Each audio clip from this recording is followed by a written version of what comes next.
Snapshot. Brian Wu gets the ball for the Mariners tonight. Ems will face lefty Noah Schultz, who's made 6 starts in his major league career. Oney's 6'10", so if you see a tall guy on the mound, it'll be that guy. Pre-game coverage at 5:30 right here on Seattle Sports, a 6:40 first pitch for Game 1 of this series. Presumed Cardinals starting quarterback Jacoby Brissett is not at Arizona's first day of OTAs today as he tries to get a new contract, and Jose Altuve has been placed on the IL with a grade 2 left oblique strain. Snapshot, brought to you by Miller Lite. When it's game time, it's Miller time. This hour is brought to you by Legacy Group Capital Common Sense Lending. From the Quantum Fiber Studio, this is Wyman and Bob. On Seattle Sports. Streaming live on the Seattle Sports app and at seattlesports.com. Now, here are your hosts, Dave Wyman and Bob Stelton. Mike Lefko and Dave Wyman here with you. Monday. I don't know, I'm not going to say happy Monday. It's a Monday. I know that for sure. I don't think it's a happy Monday, but sports have happened. Sports will happen. Because of the sweep and all? Well, we'll talk about it. Yeah, that was kind of a big thing that happened over the weekend. We were kind of brainstorming, Dave. Mike Lefko, Dave Wyman here with you. We'll be joined by Ryan Rowland-Smith at 3, and then Shannon Drayer, our Mariners insider, at 4:30. We were kind of brainstorming, and I was thinking, did anything good happen?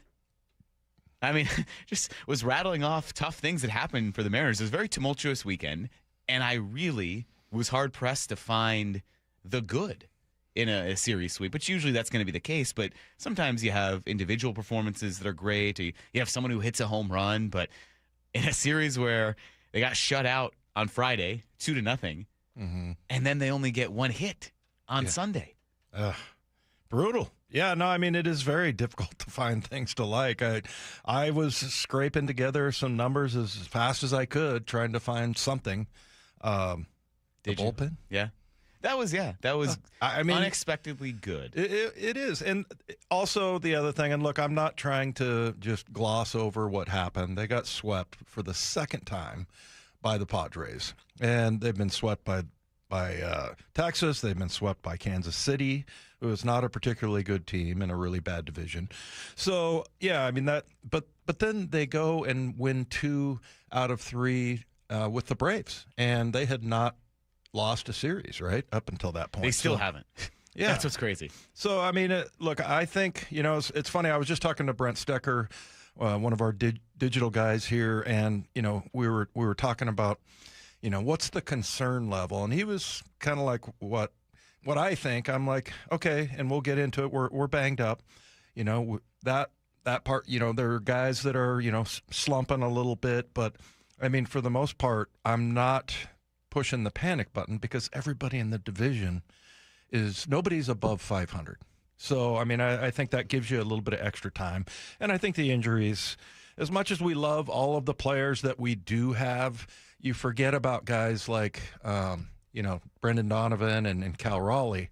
And, you just kind of move on and think, okay, well, we still should be able to win some of these games. But those are big deals. So, but, yeah, I mean, the bullpen, I think, it makes me think that because Ferrer, that was a big trade, and you sacrificed some capital for that. But with Criswell and Hoppy and Gonzalez as well, you're like, hey, I think that maybe these guys might be one of those guys that comes along and a guy that you don't expect that is going to be good in the bullpen. Sorry, you momentarily broke the camera. I didn't touch anything. I know. I wanted to make a joke about you just looking at it because it made me think. We'll lighten the mood here for a little bit. Do you want to relay to everyone, and I guess me too, the end of show conversation on Friday that didn't happen? Oh, yeah. Matt, did you hear that? Because you turned us down. Apparently there was an entire conversation that happened on Friday. I was out there with Charlie Furbush, and we were there at Victory Hall. Mike was across the street in the booth doing the pregame show. And so Mike was talking and wrapping up the show, and I said into the microphone, which was turned on, I said, Mike, it's really been nice talking with you, but not having to look at you. And Charlie just cracked up, and we thought it was really funny, but Matt, I think, turned us down. So you didn't hear that whole thing, did you? We had a hard out to hit, and I don't trust you two. So while Lefko was wrapping the show in the last 30 seconds, I just faded it down. Rightfully so. you don't trust Right. us. Rightfully so. Thank you. I love that you two probably were so proud of that and then didn't realize that no one else heard it. And you didn't even hear it. No. So I'm like, well, I'll make sure to make sure Mike does hear it when we get back to the studio on Monday. But thank you. I mean, Charlie got a real kick out of that. So I'm glad he did that. there's another thing he got a kick out of, and I do have to tell on myself that I told him, because I was like, okay, we went from one relief pitcher to another. And on Friday. On the show. on Yep. Friday, you had Ryan Rowland-Smith and then Furbush, and I go, yeah, we went from the righty to the lefty, and he's like, what? I go, yeah, right-handed pitcher, left-handed pitcher. Don't tell Ryan Rowland-Smith I didn't know this, but I did not know he was a left-handed pitcher. He might be listening right now. He's driving to the ballpark. But I looked up in the sports pit, and there's a picture of him pitching left-handed, so I should have known that. I have Charlie thought it was like the funniest thing ever that I didn't know he was a left-handed pitcher. Well, that we can humble him sometime if he's getting too big for his britches. Now he's a big national well, TV he star. is. Yeah. I know. I forgot that he was on Sunday Night Baseball yesterday, and I was listening, and all of a sudden, like, that sounds a lot like Ryan Rowland-Smith. Oh, yeah, that's right. He did Sunday Night Baseball. Ryan Rowland-Smith did request the mean text that he missed, so I think we'll read a couple when he joins us at 3 o'clock. And we have a series to discuss, and we were joking a little bit that nothing good happened for the Mariners, but it was just kind of overall tough when you factor in the injuries to significant players. And I'm going to lump Cal Raleigh into that because we kind of learned the severity. Going all the way back to Friday before the game, we learned the severity of Cal Raleigh's injury, that he's going to have to spend a week in Arizona and then kind of recover and evaluate and then get built back up. And I think we knew something was pretty seriously wrong since he went on the IL the day before. But just hearing that kind of put a bummer on the start of the series. And then he got through the series, and I kind of thought, so Ryan and I were doing post-game on Friday night, and he hopped on with me for a segment, and we were kind of weighing in on the fact that, all right, you lost. Certainly that stings, and you had your opportunities against Mason Miller. But the fact that he had to throw 34 pitches and go an inning and a third, looking forward, okay, you got that out of the way. You're not going to have to face Mason Miller. That's something that I thought going into Saturday and Sunday is where the Mariners could have taken advantage. And they didn't. It's a missed opportunity there. Saturday, you made the Padres use their other two high-leverage guys. They had to use Adam again and Morejon again. So neither were available theoretically on Sunday because they had pitched back-to-back days. Didn't even get in a situation where that was going to be a factor because it was 7-0 at one point. And then the Mariners, I think, maybe, kind of joking, but I am kind of impressed that they were able to score 3 runs and only had 1 hit. Yeah. That was maybe the most impressive part of the weekend. So it was a tough series all around, and just that. And then I think the one thing you kind of hang your hat on usually is the starting rotation, especially guys like Logan Gilbert and George Kirby. So adding on to everything that had happened and the injuries that we learned about on Sunday with Brendan Donovan going on the IL, JP gets hit in the triceps, and then Gilbert has a tough outing. Kirby has one of his toughest outings of the year yesterday. Yeah, and Kirby, you got to go back to like October of last year to see, and I think it was against Toronto, he gave up 8 earned runs. But I mean, that's not something that you typically see. I mean, we're starting to see it from Logan Gilbert a little bit more often than we'd like. But yeah, I mean, Kirby, it was I think it was October 15th when he gave up 8 earned runs against Toronto. But it's not like that happens every once in a while. I mean, that's a rare occurrence for him, and it happens to him again. So with the 6 earned runs.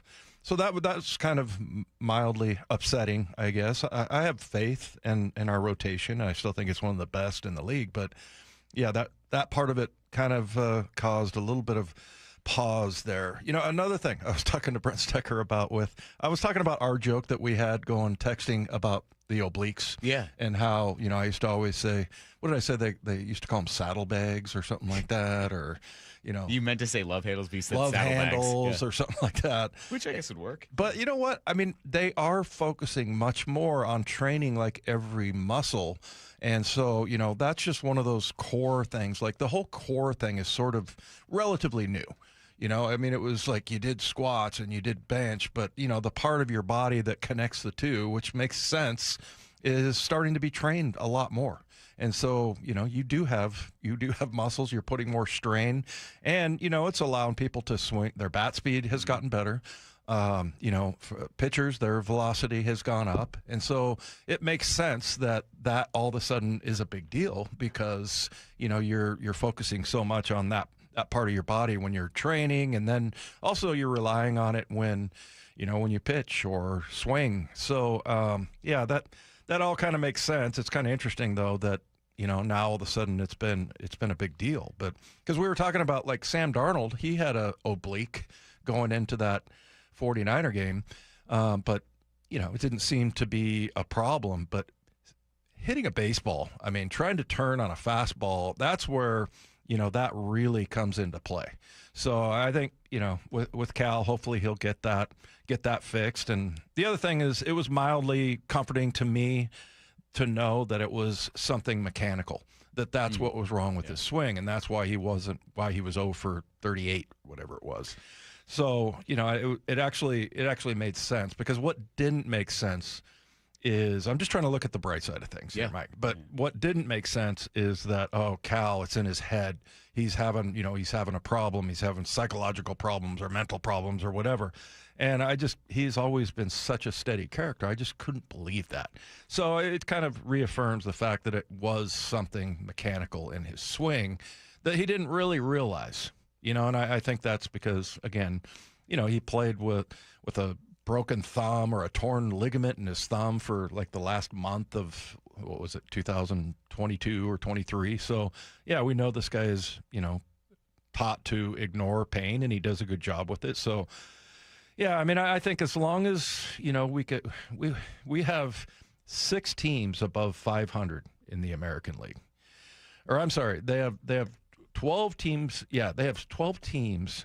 I'm sorry, this is the stat. 12 teams below 500 in the American League.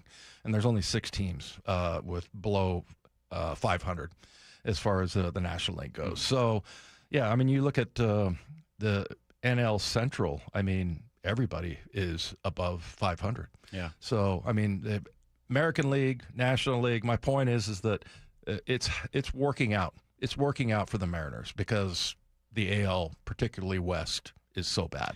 Yeah, and I think what you're going to have to do at this point, there really is no fix for, hey, key pieces of your lineup are out with injury. You don't go into a season planning for your leadoff man in Brendan Donovan and your most important hitter alongside Julio, but your most important power hitter in Cal Raleigh being hurt. And now being hurt for probably a significant portion of this early part of the season.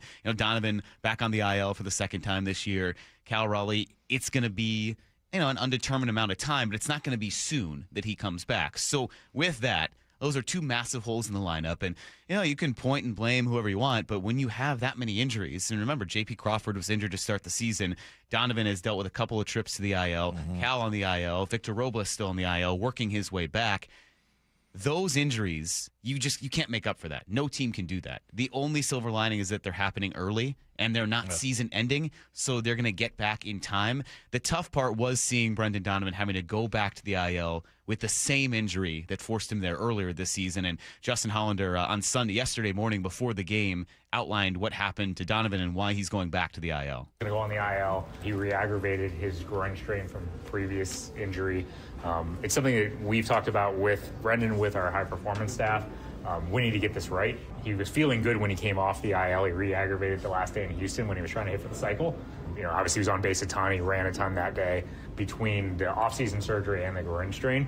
It's definitely related. I've talked to the HP staff. They feel strongly that when you have the core surgery, you're more susceptible to groin strains and core muscle strains after that for a little bit.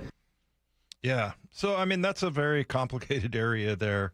So that, I don't know. I was kind of surprised that he came back as early as he did, but he's a tough guy and he trained hard and everything. But again, it just seems like all of these, as much as it is discouraging to look at, if you go to ESPN or whatever and look at the injuries, the list is getting long. Mm-hmm. So, but the good news is that, it's pretty likely that you're going to get most of these players back. Yeah, there was almost like a starting lineup's worth of injuries you could put out there with Donovan and Raleigh, Robles, a couple pitchers, obviously with Brash and Spire. And we talked a good amount on Friday about how they were able to overcome the injuries in the bullpen. And getting back to probably the silver lining of the weekend is that you did find something, I think, in Alex Hoppe and Nick Davila and Cooper Criswell is that they're guys that you can throw out there and trust in these situations. They're not going to implode. They're not going to have terrible outings. They're not ideally who you'd want out there night in and night out in the 7th and 8th, and maybe if you have to in a situation, close out a game. But they're going to give you solid outings. And, Hoppy getting up to, 99 yesterday? Maybe that was the national TV stage, but, consistently hitting 98, 99. Good to see there for the bullpen. Now it's just about kind of treading water with the lineup, because the lineup as it was, we had talked about some of the slow starts of the season for key bats. Then it looked like, all right, finally you're getting Cal on track. He gets hurt. Julio had gotten off to this great start. He's in a little bit of a slump now. Naylor is continuing to produce. So Rosarena is continuing to produce. But when your stars are not consistently producing and you don't have a lot of depth because of the injuries, it's going to be a challenge. So now you don't have Donovan, and just kind of continuing on that line, it was here Hollander outlined the next steps for Brendan Donovan to get back. So he will get a PRP injection in the groin strain as well as a different injection in the adductor, again, to try and keep both things working together and get them both right. I don't have a timeline. Some will determine how he feels over the next few days. Something like 2 to 3 weeks on Brendan. Yeah. An injection in the groin area does not sound good. Does not sound good. You ever have to deal with that? For all the injuries you had? You didn't have anything around there? Well, I mean, not really. Yeah. But I did, get my ribs shot up one time. I got my toe shot up. That was the worst.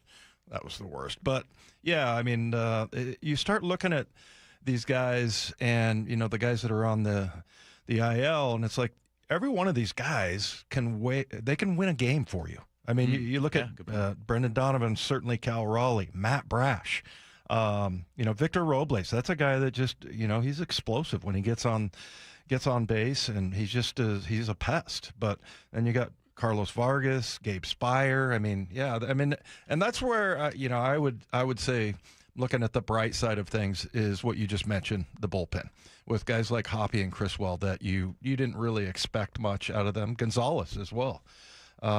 He yesterday anyway, he gave up 1 hit and 1 1/3. So he's been, maybe one of those guys that you're like, hey, now all of a sudden we've got some depth because that these guys are starting to step up. And the Mariner bullpen coaching has just been fantastic. I mean, obviously it's also about finding talent and everything, but the development there, it just seems like every year there's a guy like Hoppy that comes along and just is sort of a diamond in the rough. We actually just got some Mariners roster news, literally right now. The Mariners have recalled left-handed pitcher Robinson Ortiz from AAA. They've reinstated Patrick Wisdom from the 10-day IL, and Leo Rivas has been optioned down to AAA. And there's the bullpen churn kind of coming. Ortiz, he can get it up there. I think he hit 100. He's got firepower. I remember watching him in spring training, and that's another left-handed arm, and that's kind of the bullpen maneuvering that's going to have to happen with still 2 key guys on the IL and Brash and Spire. Brash had a rehab outing yesterday, but interesting to see Ortiz in there. It's not anything lineup-wise that'll really help.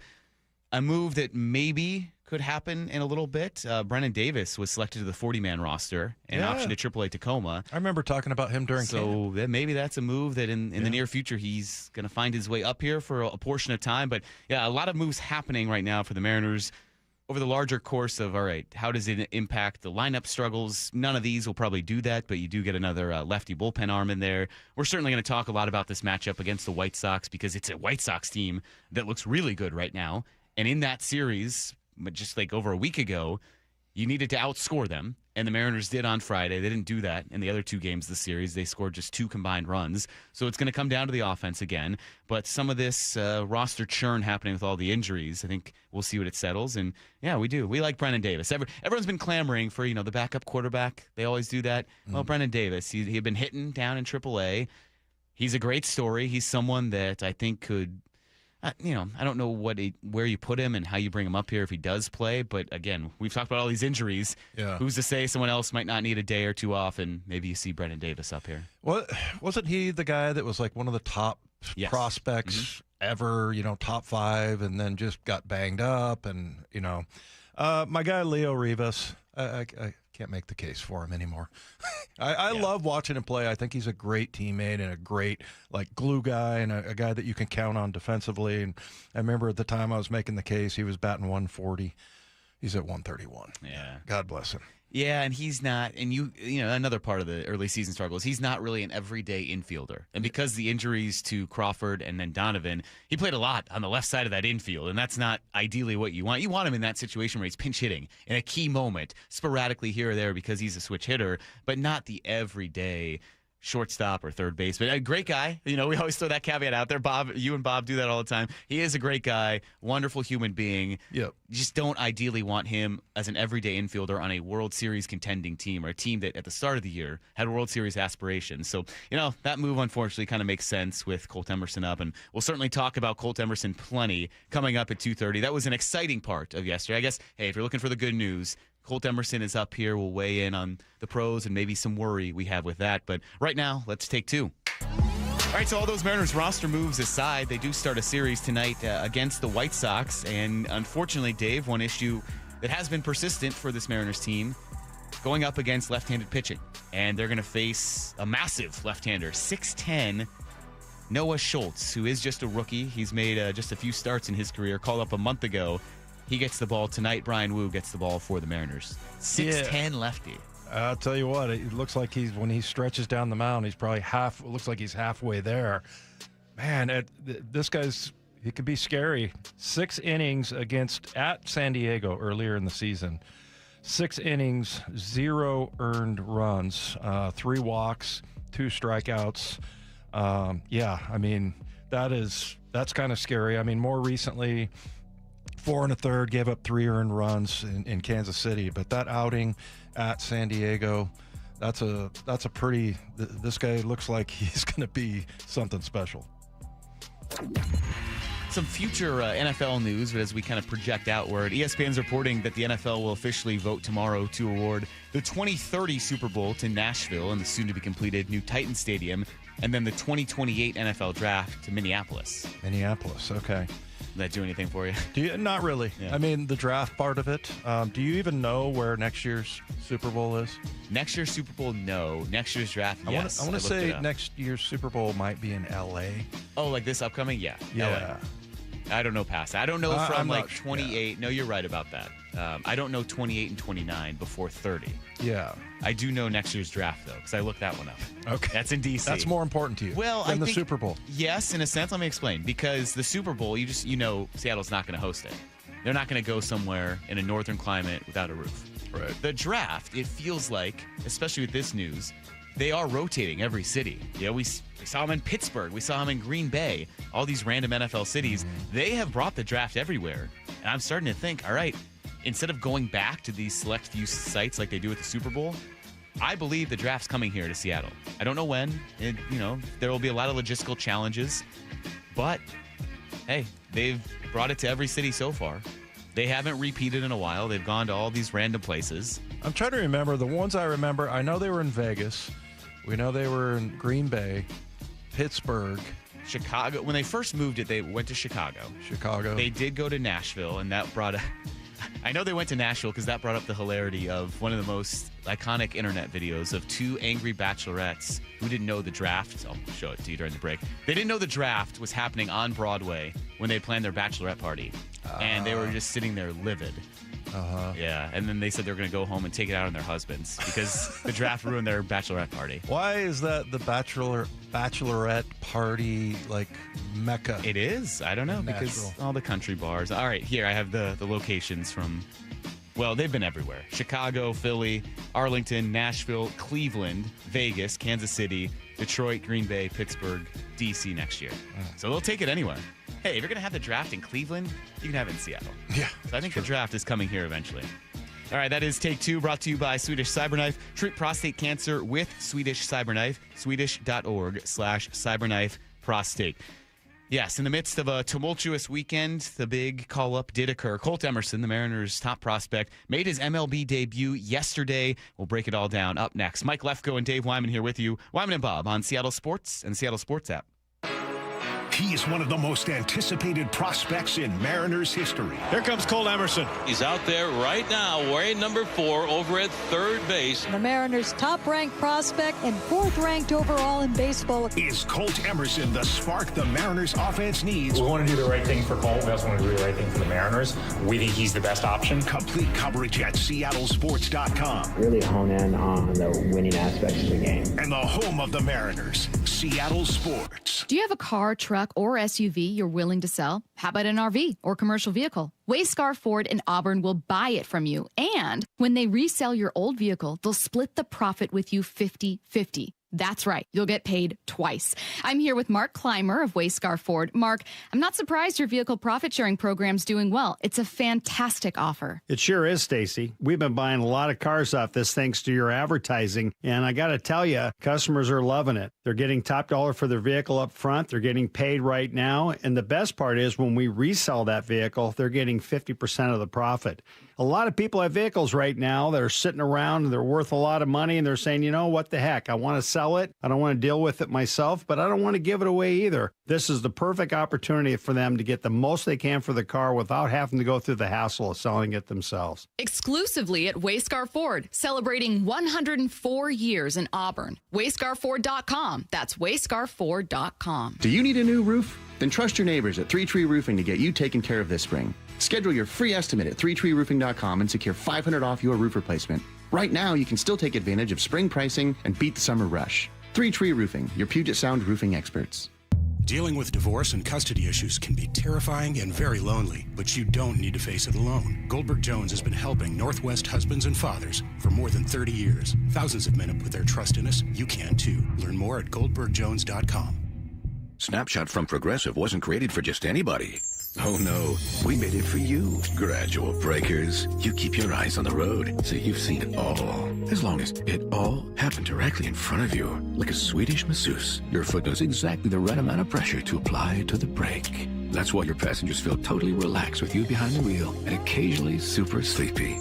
With Snapshot, safe drivers like you get personalized rates based on your driving habits. Sign up today at Progressive.com. Progressive Casualty Insurance Company and Affiliates. Snapshot not available in California or from all agents. The NBA playoffs are underway, and now you can trade every game on Kalshi. You can also trade on who wins each series, the conference finals, and the championship. San Antonio is currently trading at 19% to win it all, meaning a $100 trade pays out over $500 if they take the title. On Kalshi, you're trading against other people in a live market. No house, no odds makers. And as odds move, you can buy in or out anytime throughout the postseason. For a limited time, download the Kalshi app and use code PASS to get $10 when you trade $10. KALSHI. Kalshi. Trade on anything. At Fisher Investments, we may seem like other money managers, but we're different. What makes you so different than the rest of us?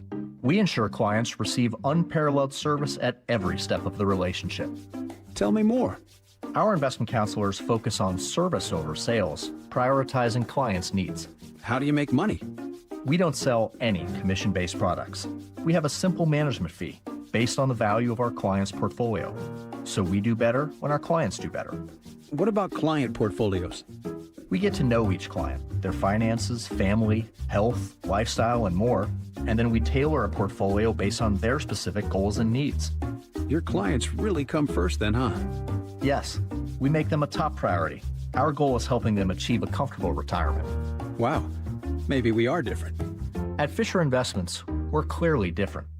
Learn more at FisherInvestments.com. Investing in securities involves the risk of loss.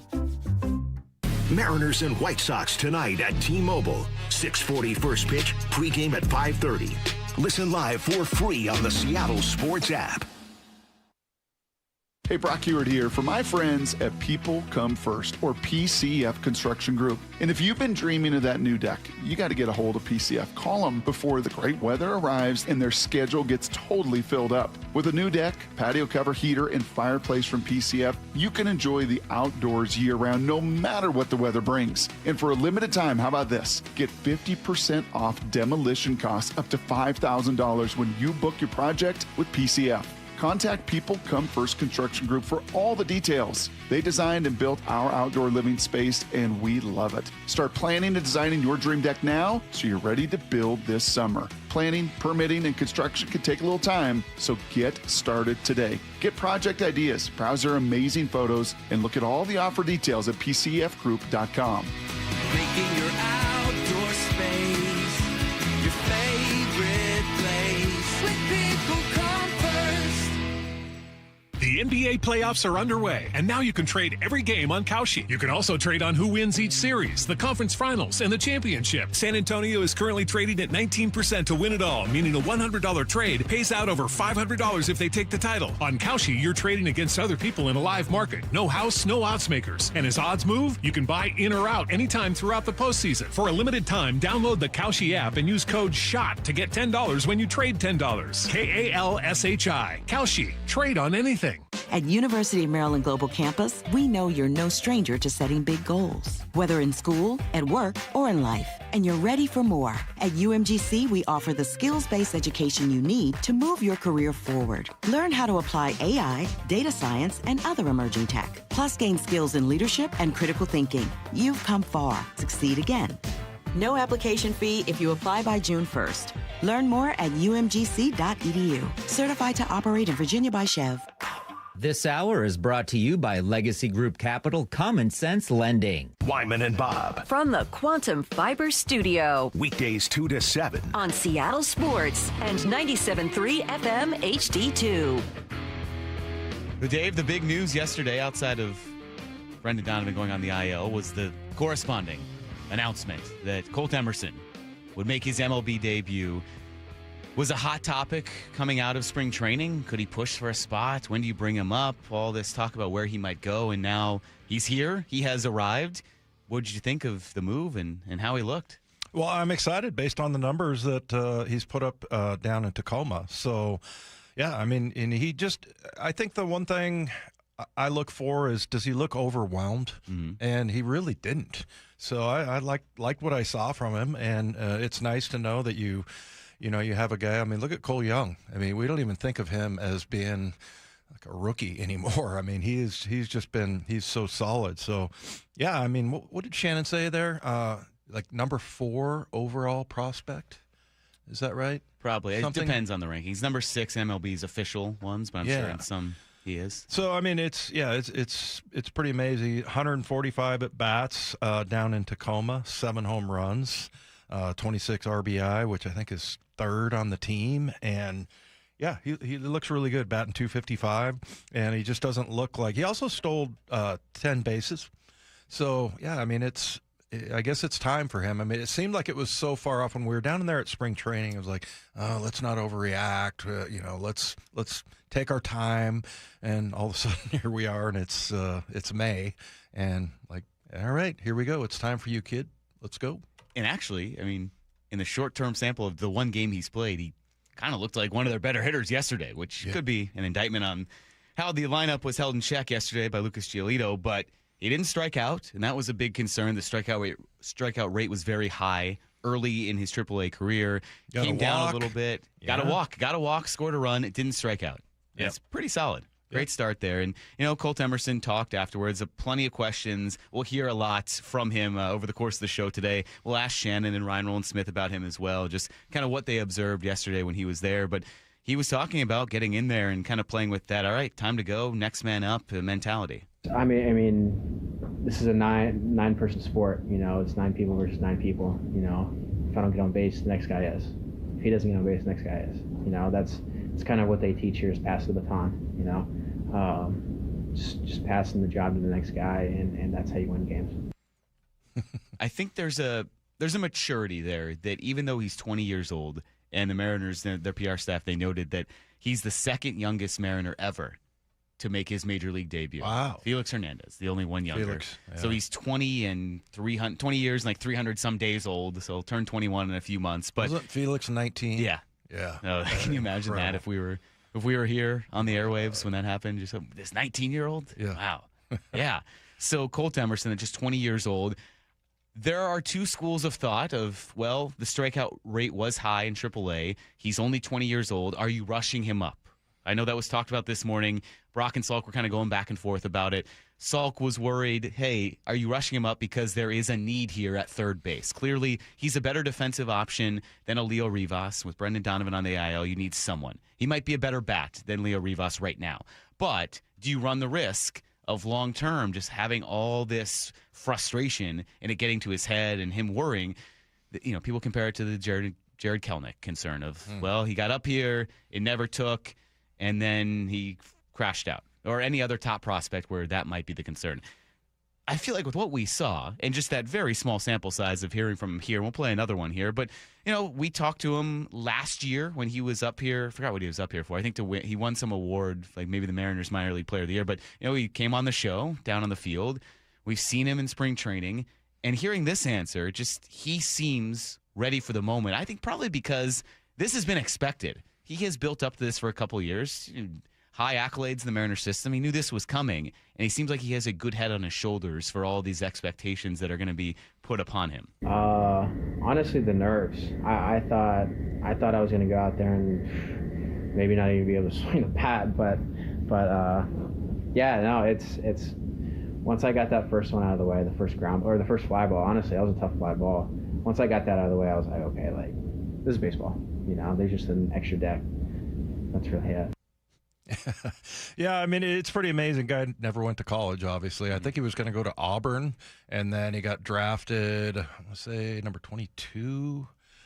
Yeah, it was late first round, because this is that span of they had multiple first-round picks. But so, yeah, I mean, we've kind of talked about how it just seems like the younger players, just in general, in college football and the pros and everything, that they're just getting more mature and more able to handle the situation. So, like I said, he didn't look like wide-eyed or anything like that, and got a nice walk there, and he's off and running. So, but it was kind of interesting because I remember thinking during spring, all the talk was, hey, let's wait on this guy.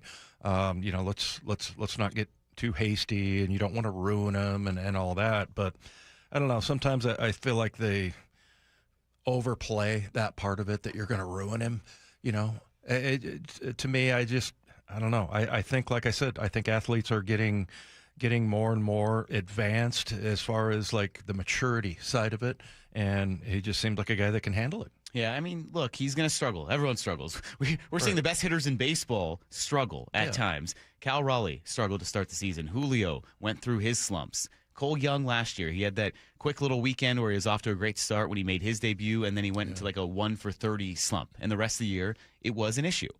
But if you grow along with it, you do have Colt Emerson up now, not just towards the end of the season. You have him up here for a number of months. And when Brendan Donovan gets back, you don't need Colt Emerson offensively to carry the brunt of the lineup production. If you're looking at him as the offensive savior right now, that's misguided. He's not going to do that. This team could certainly use, a fresh infusion of talent and maybe some spice in the lineup. And, hey, he worked a walk yesterday. But when you put him in there alongside Julio and Naylor and a Rosarena, Cal when he's back, and someone like Brendan Donovan, he's just a guy who needs to pass the baton, as he was saying. That can certainly help. And I think another thing that we can certainly get into a little bit more later, but just want to kind of get it out there right now, Justin Hollander was kind of outlining yesterday what they can do with Brendan Donovan now that Colt Emerson's up here. You don't have to play Donovan every single day at third base. And it seems like with what's going on with him and the issues with his playing style and how that's kind of led to the recurring injury around that groin area, having him kind of around various places certainly seems like it'll help. Here was Hollander outlining the kind of versatility they can have with Emerson and Donovan when he gets back. Yeah, I mean, I think the idea that of the team that we think we'll have in August or September was one that, was more than just 9 deep. Was guys could rotate and play different spots, that they would all be better for the idea that they could get a DH day, get an off day, move around the field, do different things. And I think Colt's presence and Brendan's presence when he's healthy and ready to go will definitely help us, where we don't need to have Julio play 161 games in center field, and Cal doesn't have to play 160 games, 135 of them behind the plate. There's just more guys who can contribute. So we'll keep that in mind as we go forward, but for now I think it'll probably be more stable over the next few weeks, and that with Brendan out and with Cal out, you'll see a lot of Colt Emerson at third base. I love the information that Justin Hollander brings. He always, I mean, I haven't interviewed other GMs in the league, but he always makes, thinks about things in so many different layers. And yeah, it's a great thought that, you don't need to just rely on Julio or Cal or whatever, and kind of that whole pass the baton type of mentality. Yeah, and we'll see what happens going forward. That's just day one for him yesterday. Didn't strike out. I know that was the big concern, and he will be pretty much a regular in the lineup. As we get into the Seahawks, we'll get to the Seahawks in a little bit, but as we get into the Mariners and their next opponent, well, it turns out the White Sox, since they last met, have turned into one of the hottest teams in baseball. Break down what to expect. Mike Lefko and Dave Wyman here with you. Wyman and Bob on Seattle Sports and the Seattle Sports app. Mariners GM Justin Hollander, exclusively with Brock and Salk. If you hadn't had the Donovan injury, would we have seen him very soon anyway? Probably not very soon, but those conversations had started. So I think within a month, probably, we really were happy with what we were seeing at the plate for him over the last couple weeks and seeing real sizable jumps in at bat quality and his ability to drive the ball. Hear the full conversation on the Seattle Sports app and Seattle Sports on YouTube. Why is K2 Vision RLE a permanent solution to glasses, contacts, and readers? How is it that you'll never develop a cataract after K2 Vision RLE? And how is RLE different from LASIK? Hey, it's Doctors King and Kopstein from K2 Vision RLE. We'll answer those questions and others when you join us for our free live webinar this Thursday at noon. Andy, what are some of the other questions you hear? Well, how long is the procedure and recovery? Or who's a good candidate for RLE? And we'll also answer, how much does RLE cost? Is there financing available? Does insurance pay for RLE? Find out how K2 Vision RLE is the permanent solution to glasses, contacts, and readers. And cataracts too. Right, no more cataracts. K2 Vision's free live webinar this Thursday at noon. Space will be limited, so register now at k2visionrle.com. Join us at our free live webinar this Thursday at noon. Sign up at k2visionrle.com. Usually when something sounds way too good to be true, it is. Imagine someone says you can cut your mobile bill in half. Sounds like a fantasy. But with Xfinity Mobile, it's the real deal. Because when you have Xfinity Internet, you can cut your mobile bill in half, plus try Xfinity Mobile free for a year. No commitment. That's a lot of streaming, sharing, scrolling, and whatever else you can do with your phone. All for half the price and none of the commitment. That means you'll save big over Verizon, AT&T, and T-Mobile. Wild. Now all you have to do is think about how you'll spend all that extra money. Call 1-800-XFINITY, go to XfinityMobile.com, or visit your local Xfinity store to switch today. Xfinity, imagine that. Restrictions apply. Savings compares one line of Xfinity Mobile Select to comparable plans from T-Mobile, Verizon, and AT&T as a $324.26. Taxes, fees extra, $30 monthly discount limited to new mobile customers only. After 12 months, regular rates do apply. Hey, it's G. Scott. Let's talk real for a sec. Summer is supposed to be about sunshine and kids having fun. But when the kids are home all day, that grocery bill, yeah, it grows fast. That's why I want you to know about Sunbucks and why our friends at Safeway are helping get the word out. If your family qualifies, you can receive $120 per child to spend on groceries this summer, food in your cart, and a little less pressure on that budget. And let me be clear about this. There's no catch, no judgment. This program is simply about making sure kids have enough to eat when school is out. Here's the important part.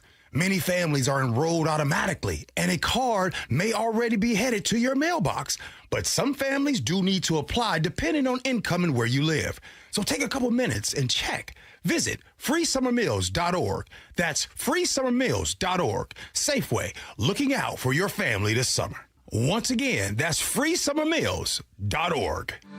If you're building decks in Puget Sound this season, you need materials you can trust and a supplier who delivers. Par Lumber carries premium TimberTech and Trex composite and PVC decking, railing, and lighting, as well as pavers and fencing materials contractors depend on. With reliable job site delivery, we keep your projects moving so you can keep building. All the best outdoor living products are at Par. Visit par.com to learn more. Par, where the builders go. Mariners and White Sox tonight at T-Mobile. 6:40 first pitch, pregame at 5:30. Listen live for free on the Seattle Sports app. Saving energy simplified.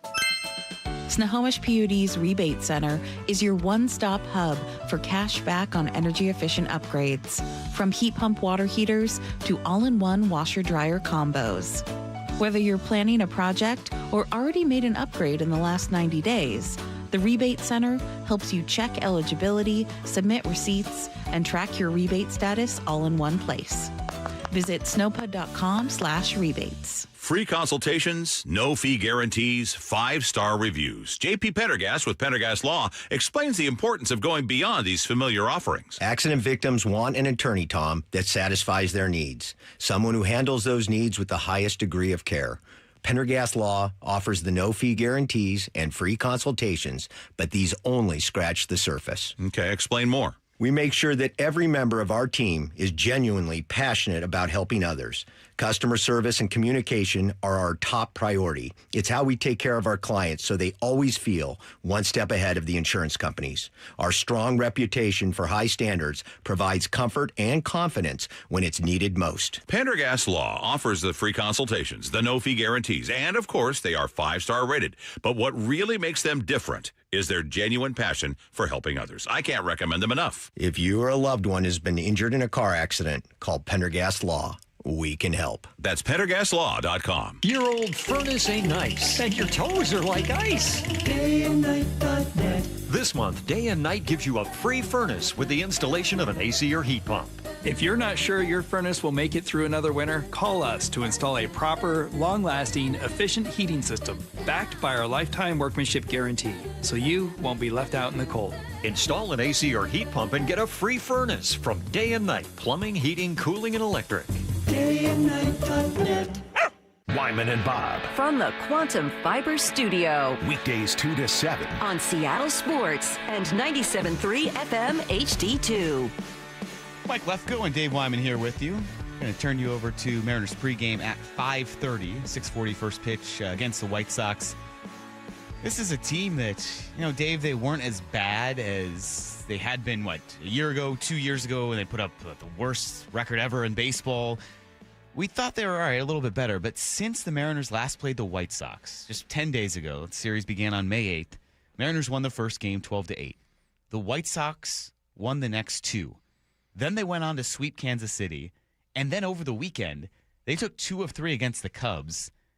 The White Sox have won 7 of their past 8. That's the team that rolls into town here against the Mariners. Yikes. Well, and that Kansas City, they swept Kansas City. That's a team that swept us.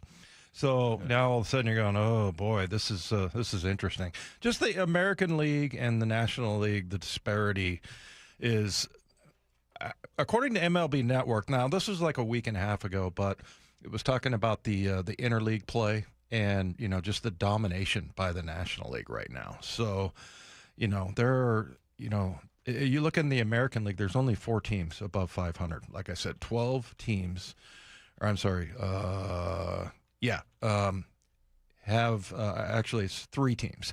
But, 12 teams are below 500 in the American League. So, it's just it's ridiculous how the disparity there just in general. But, and then you look at the NL Central, for example. Every team, the Cubs, the Brewers, St. Louis, Pittsburgh, Cincinnati, they're all above 500. So, it's just, this could be, I feel like the American League is wide open. You just don't have a lot of dominant teams right now. That is probably, I think, okay. I know people press the panic button about anything. Sports fans, we know they're fanatics. We've talked about this, so I'm sure any loss is people pushing the panic button, and it hasn't been great. No one's going to try to convince you that. But the reason that you don't have to panic is that because the A's are 23-23 and in first place, and the Rangers are 22-24. And the Mariners are 22-26. All those teams are right there. If you're the Astros, you're looking kind of rough right now, 19-29. But if you're in the NL East or any of those divisions that you talked about, where the Braves are already 32-15, 22-26 looks pretty bad. Mm-hmm. So you're not going to complain about circumstance. The Mariners have certainly had some seasons where they've had great teams, only to see the A's put up 100-plus wins and not make the playoffs in the early 2000s. They've had those years. They'll take this. You're not going to complain about, all right, the division's bad, so for some reason you're not warranted in making the playoffs. But because of all that, it's almost, I'm not going to say admirable, but it's almost like you're not panicked by all the injuries that have befallen this team. You know, if the Mariners are looking at a Brendan Donovan, Cal Raleigh situation like they are in now, and they're sitting there in one of those National League divisions, it's a long shot. You know, this might be a lost season where sometimes you don't want to call it quits on a season, but if you're getting towards the end of May and you're well back of a team like the Braves, it's going to be a tough road to overcome. For the Mariners to be right there in the AL West, where we know they haven't played anything close to their best baseball, I think that's very encouraging. Now, the question, obviously, and we've said this for a couple weeks, when is that going to happen? When is that good baseball going to kind of click in for the Mariners? And it might not be until the lineup gets fully healthy, unfortunately. Yeah, no, I was thinking about that over I don't know what you thought about this, Mike, but over the weekend going, I feel like our roster is on par with the Padres. Like we have as much, if not maybe a little bit more talent. I mean, they have some dynamic players, no question, but the Mariners are just not playing that way right now. And, you know, a lot of it has to do with the injuries. And I feel like when everything comes together, I just hope it's before somebody else in the American League starts to take off, namely either, you know, the Rangers or the Athletics. You know, who do you think's the biggest threat? Because now you said there was an Astro injury. Jose Altuve is now on the IL with an oblique strain. The old oblique got decimated. The oblique. No one is immune. How about Anthony Rizzo yesterday? He's got to be your favorite player now. Your favorite Major League Baseball player. Did you hear him on the broadcast? He said they were talking about the oblique because it's certainly a big talking point with Cal Raleigh, and you know that looms over anything with the Mariners now. And Anthony Rizzo said, well, you know, we didn't pull him back in my day. We said you can't pull fat. So I thought of you there, since you always joke with Bob that in a situation that you had all these injuries, but no, the oblique just didn't exist because you didn't have that muscle. Well, people weren't training it that way. I mean, I think it was, I had Ray Roberts text me and he goes, yeah, I just recently found out that like your core, like your stomach, your abs are not attached to your oblique or something like that. How those aren't the same. And we used to do sit-ups basically, but you know, that's pretty much it. It just wasn't trained that much. So yeah, it's a muscle that's being developed and maybe overdeveloped because people are pulling their muscles right and left. But yeah, it's exactly right. I'm glad to hear somebody, you know, who played in the era where there weren't oblique injuries. Yeah. I wouldn't have known that. Let's see. Yeah, I don't really have the ab muscles to even know how those would be connected. Yeah. So and look, it's starting to, I don't know, how much have we heard about it in the NFL? Because really, I felt like when Sam Darnold had that problem that we hadn't heard that much about it in football. But I mean, it totally makes sense. Like you never hear about it in basketball, right? You know, but like the torque that you create to either get bat speed or velocity from a pitcher. I mean, it's so focused on your core. It's what, you know, basically attaches your upper body to your lower body. And so that totally makes sense. You're just not, you know, so I think, you know, the sport really is, I mean, the sport, I guarantee you, that gets the most oblique injuries is baseball. Yeah, and I think we kind of were discussing this before the show started, that the reason maybe it's become more of a focus is because the metrics that people track to kind of look at success, the trendy ones now, hard hit rate and exit velocity, because those are great predictors of, all right, usually you hit the ball hard, more often than not, it's going to go for a base hit. Or the expected batting average and all these things that you can look at, the harder you hit the ball, the better your your launch angle looks, you know, for a home run, and the insistence on, you know, either you want home run.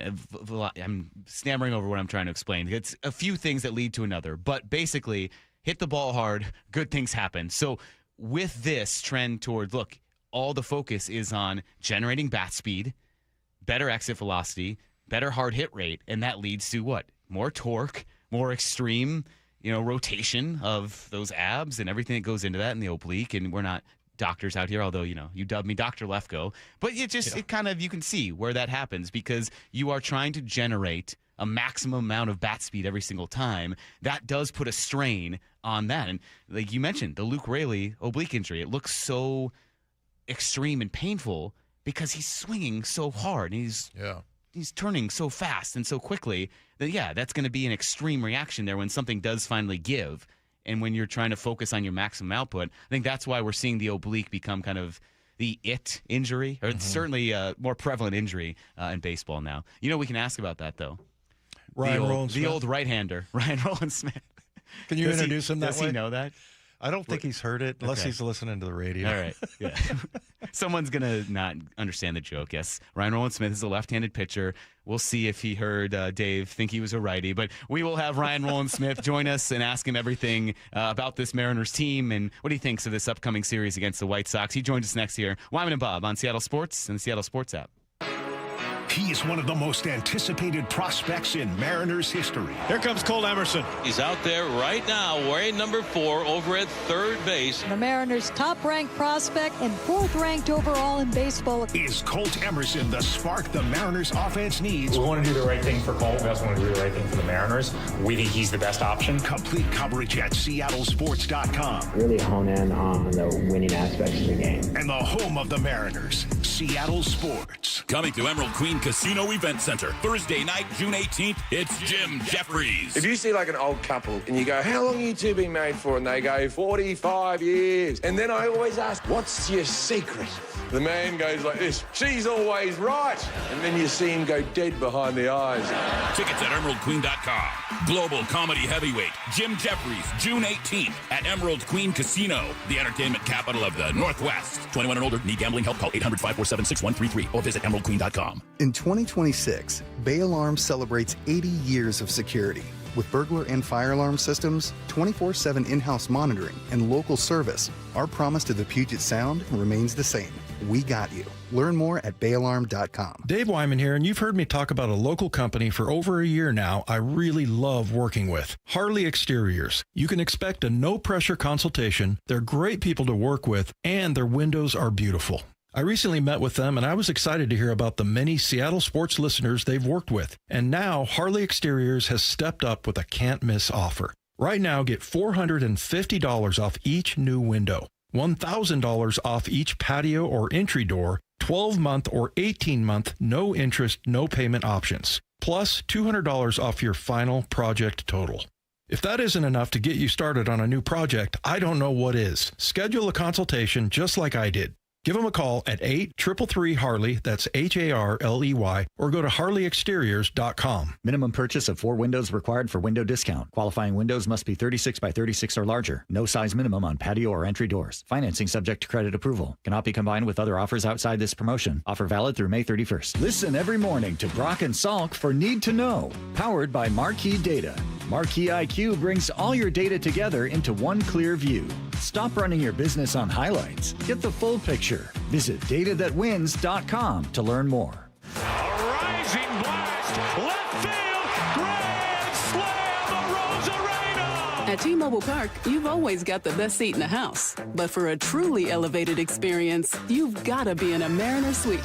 A suite is the perfect spot to get your game and celebration on. Birthday, promotion, engagement, company team building that actually team builds. No matter your event, we've got a suite you'll love. Group suites can fit 30 to 400 people for big-time bashes. And private suites offer just that, an upscale experience for more intimate gatherings. All Mariner Suites offer an incredible view of the ballpark, so you can't go wrong.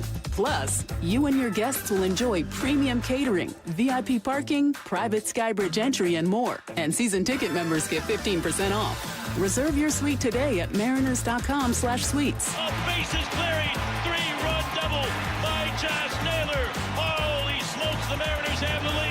Mariners baseball, Trident's up. Warmer weather is finally here, and that means cookouts, ball games, and maybe enjoying some time on the water. But it also means lots of heavy food, sweets, and maybe an extra adult beverage or two. Thank goodness we both take Active Liver from New Nordic. Did you know your liver works around the clock processing food, sugar, alcohol, and everyday toxins? All the things that can really impact your health. That's why daily support matters. Active Liver is designed to protect normal liver function and support your body's natural detox process. process. With trusted natural ingredients like milk thistle, turmeric, and artichoke extract, it's gentle enough to take all year long. No harsh cleanses, no extreme detoxes, just simple daily liver support. We really feel the difference. Active Liver helps us enjoy the good things in life with peace of mind that our liver isn't working overtime. Active Liver is available online at Amazon or NewNordicUSA.com, and you can find it in stores at CVS, Meijer Grocery, Wegmans, and now Active Liver is available at your local GNC. Download to see if you qualify. Not all customers will qualify. Transfer fees may apply. No Albert subscription required. Albert is not a bank. Albert Instant Loans are issued by FinWise Bank, member FDIC. Not an actual client. Terms apply.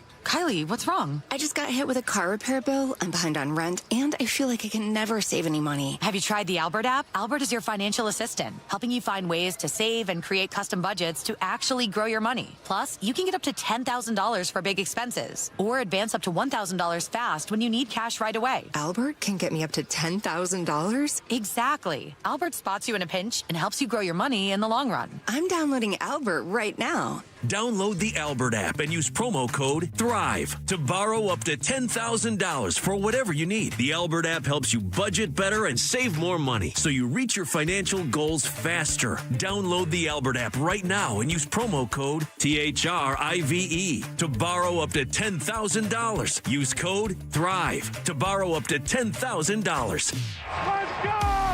This is Seattle Sports. Streaming through the Seattle Sports app. KIRO AM Seattle. KIRO FM HD2 Tacoma. Home of the Seahawks, Mariners, and everything Seattle sports. Seattle Sports Snapshot. Mariners made a handful of roster moves earlier today, including recalling left-handed reliever Robinson Ortiz and putting Domingo Gonzalez and Leo Rivas down to AAA. Brennan Davis was also added to the 40-man roster, and Patrick Wisdom was taken off the IL. Speaking of the oblique, he had an oblique injury as well. And the Mariners lineup is out for the matchup against the 6'10" left-hander Noah Schultz in the opening game against the White Sox. J.P. Crawford is back atop the lineup, playing shortstop and the leadoff man. They have Julio, Rosarena, Naylor, Ref Snyder, Joe, Cole Young, and Colt Emerson batting 8th and playing at 3rd. Johnny Pareda catches. He's hitting 9th. Snapshot brought to you by Miller Lite. When it's game time, it's Miller time. This hour of Wyman and Bob is brought to you by K2 Vision RLE. I actually talked about it on You Betcha on the podcast. He is an unrivaled source of baseball knowledge. Anyway, what were we talking about? A guy who always has your back. Pants back on, try and make the uniform look sweet in a split second. Come out, and I'm trying to open the door. I'm like, what the? And I said, listen, buddy, put your babysitting shoes on, because Dad's going out for Father's Day. You got to watch Top Gun. You guys don't listen when I speak. I'm talking to a brick wall right now. Ryan Rowland-Smith, every week with Wyman and Bob. That's the open right there.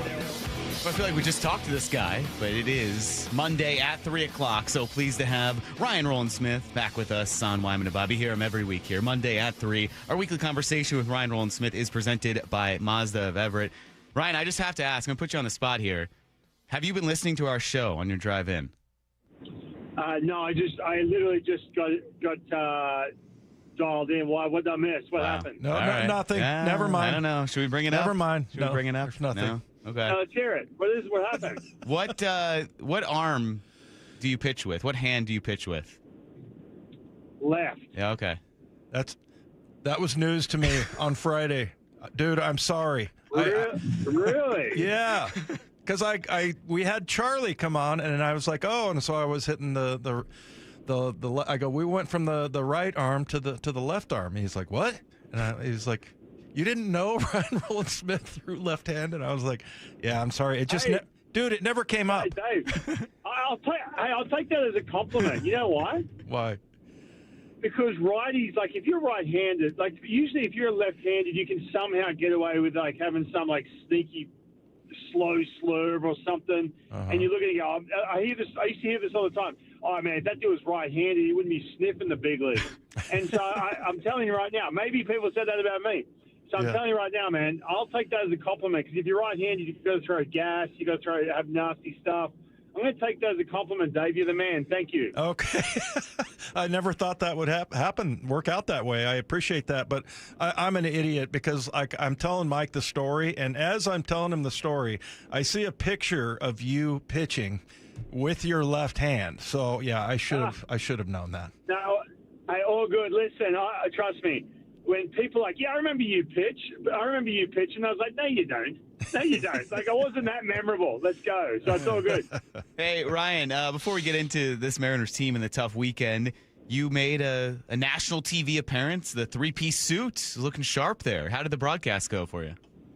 It was good. I know a lot of people this morning when I was cruising through Edmonds, some people get frustrated with the national. They miss their home broadcast and everything else. But Jason Benetti, he's a pro. I thought Anthony Rizzo was really interesting. He was doing some of the sideline stuff. And Jake Peavy, man, how can you not love Jake Peavy? So we had a lot of fun.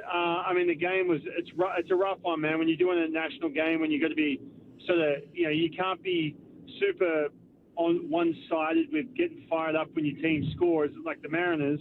So it was a tough one yesterday for me to sit in that booth because I was, it was frustrating. It was a frustrating way to finish that series. So that made it a little tougher. But overall, I'm very grateful I get a chance to do those games and looking forward to be back on the broadcast tonight with Aaron Goldsmith, Angie Mentink, and Brad Adam.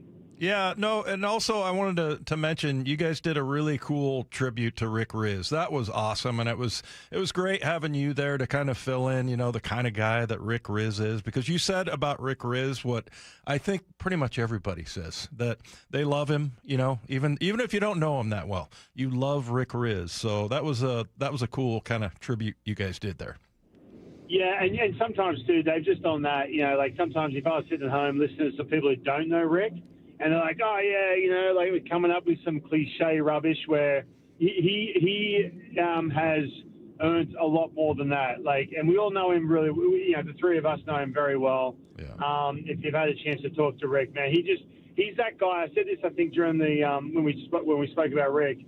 He's that guy that when you're in a mood where you take what you're doing for granted or you take life for granted in any way, just get in the room with him. And he just reminds you how, special some of the things are that we get to do. And I always say I'm grateful.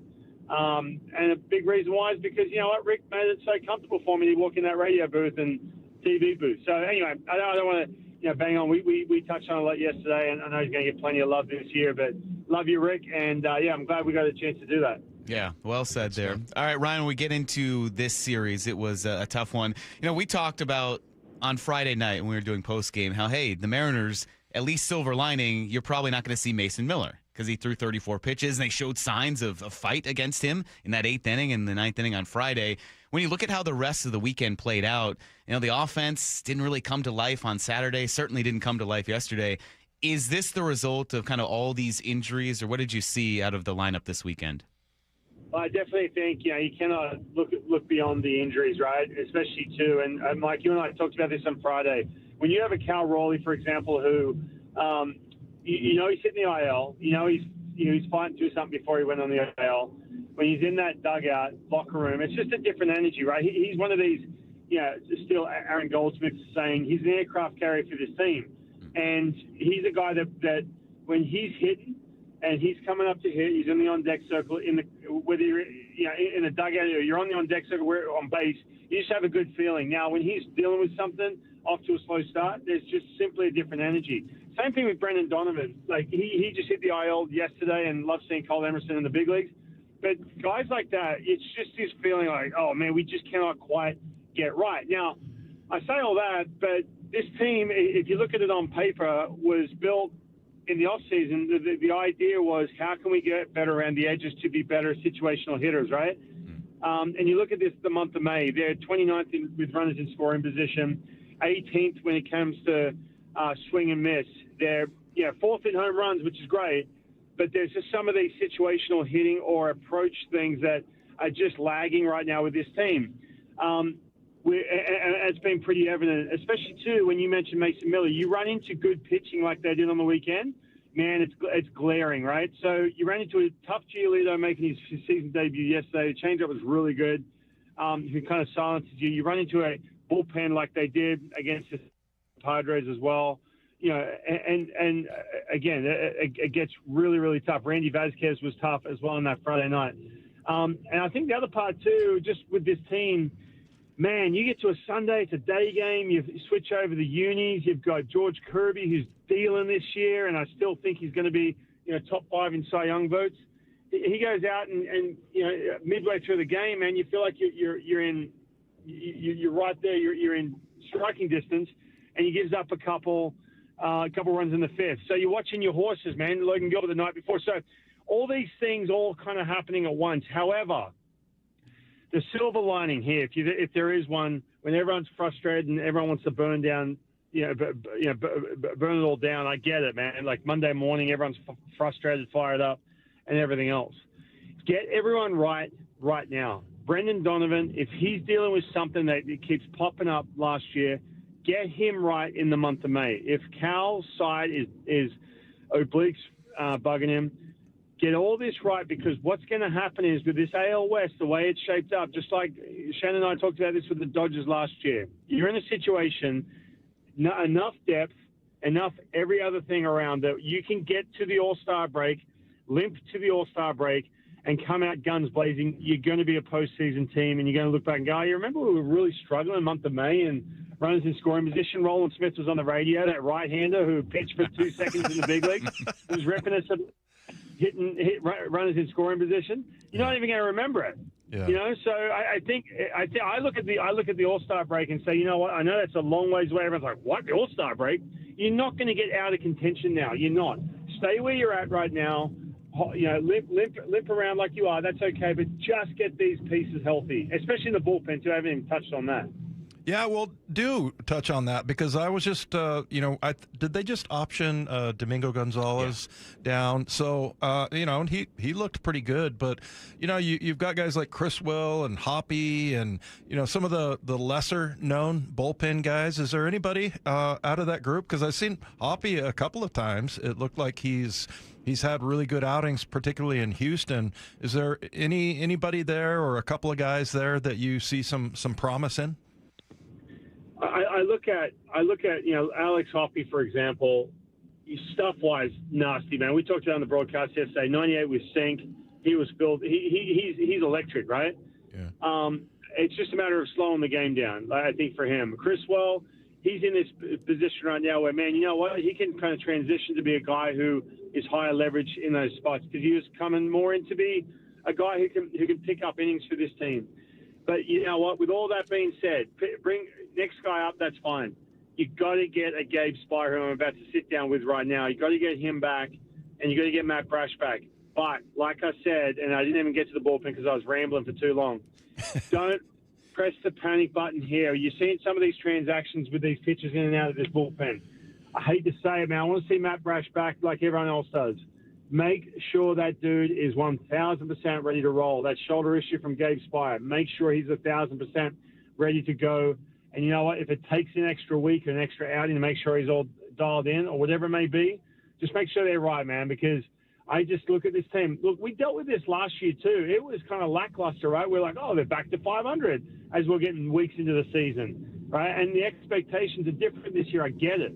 But at the same time, man, it's a situation where you have an AL West, which is going to be lackluster. You are the best team on paper there. You've just got to be healthy. And that's what it comes down to. That bullpen is going to be crucial, man. You got to get those pieces right. Ryan, among some, there's perhaps worry that Colt Emerson is up because of injury and not because he's ready. What do you make of him coming up now, and what do you expect now for him kind of in the near future here? Well, okay. Look, I love how you want to roll the red – not you, Lefko, but every team or fan wants to roll the red carpet out for these prospects. You know what? The fact that they brought him up, it was 1 o'clock in the afternoon, and they said, get up there right now, as opposed to, get him I was reading your Twitter yesterday, or X, Lefko, like, get him a police escort, and I understood you meant because of the traffic. Yeah. You know what?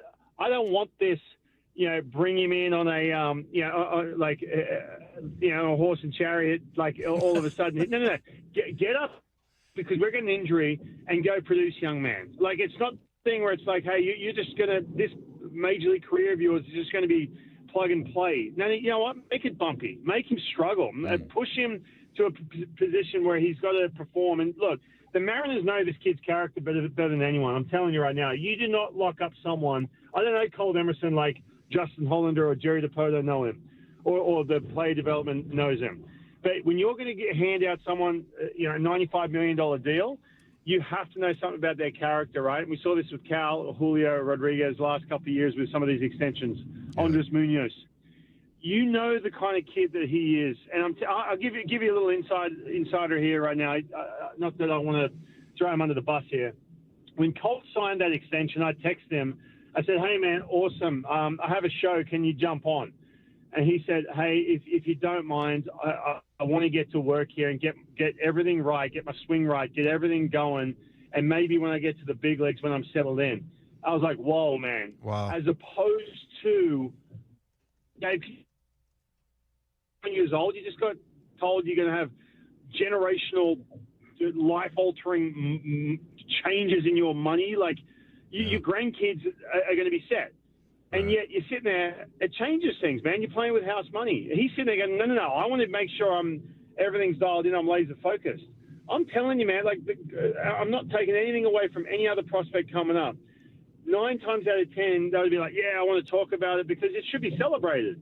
And 9 times out of 10, the mindset's like, well, I'm a dude. I'm established. I just got paid for close to a decade. And that wasn't the case. So with all that being said, you know what? Most prospects, believe it or not, come up in these situations. And the other part of this is, too, I'm looking at this going, all right, you have a situation where Brendan Donovan, they're not going to – this is not going to be like panic button with Colt Emerson, right? And they know that.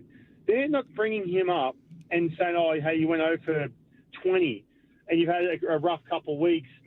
Now we have to hurry up and get Brendan Donovan up. They're not going to do that. Because they know they have a plan for him. In other words, that helps out Brendan Donovan, if you know what I'm saying, because now he can slow down a little bit and get right, even if the team's struggling, or even if he is going 0 for 1,000. And I think that's really important. So happy to see Colt Emerson up here. Believe it or not, everyone, he was ready to come up. This is how prospects come up. And it's like, you know what, hurry up and get up here and go produce, as opposed to Mike Lefko offering to give him a ride in his. Well, I know what car. An e-scooter. Well, you going to I was going to say, Ryan. Pick him up. Ryan, do you need a police escort? Because somehow Colt Emerson made it for his debut, yet you have not made it for our hit here today. So, I apologize. I know I'm in the car. I text you, man. I had a rough one last night. I couldn't sleep last night. I was dealing with something. And I couldn't get this, and so I said to Amanda, I was like, I need to have a little hour nap here before I go to the field because I've got to get dialed in because the Mariners are going to smash the Chicago White Sox. And I said, I'm going to have to sacrifice my 3 o'clock favorite 20 minutes of the week and do it from the car, unfortunately. I couldn't do it from the booth. I apologize. That's fine. We'll see you on TV tonight. I think we have a new way of rating players and their maturity if they refuse to go on Ryan Rowland-Smith's show. That is a huge character builder. Yeah. No. You know what, Dave? It's obviously not a priority. He's like, I never heard of it. Leave me alone. Who is this? No, you know what? It reminds me of, I don't know if you remember Mike McDonald throwing out the first pitch last year, and it was supposed to be Sam Darnold, the quarterback. And I think that's exactly what Sam Darnold said. He kind of turned it down. I wasn't there for it. Lefko, you were there, though. And he basically said, hey, I want to get, a few games under my belt. And, I don't want to. Right. Yeah, it was the same type of thing. That really is a huge indication of character. I love that. And I'm just joking about not wanting to come on your show, but yeah, I mean, I think that tells you a lot. And you also mentioned the fact that these guys, they know the Mariner staff knows exactly what this kid is about. So, hey, tell us about this. I'm kind of fascinated with this Noah Schultz guy that we're going to be facing tonight. 6'10". I mean, how. That's got to be intimidating looking out there on that mound. But what have you seen out of that guy? Well, first of all, he's left-handed, right, Dave? No, I did not know that. No, I did know that. He's actually scary, yeah.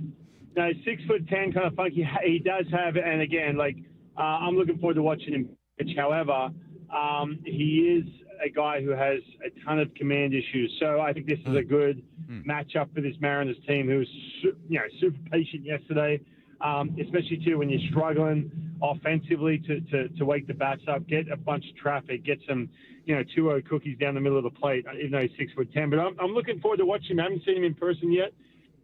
I'm fascinated to watch him, man. It's funny though, there's not that many. Everyone thinks, because I work a lot on the youth side of baseball and work with kids and write programs and everything else. NextGenBaseball.com, go check it out. But he, people tell me all the time, I'm a kid. All these pitches are huge. They're all big. I'm like, matter of fact, they're kind of they're big, but they're not.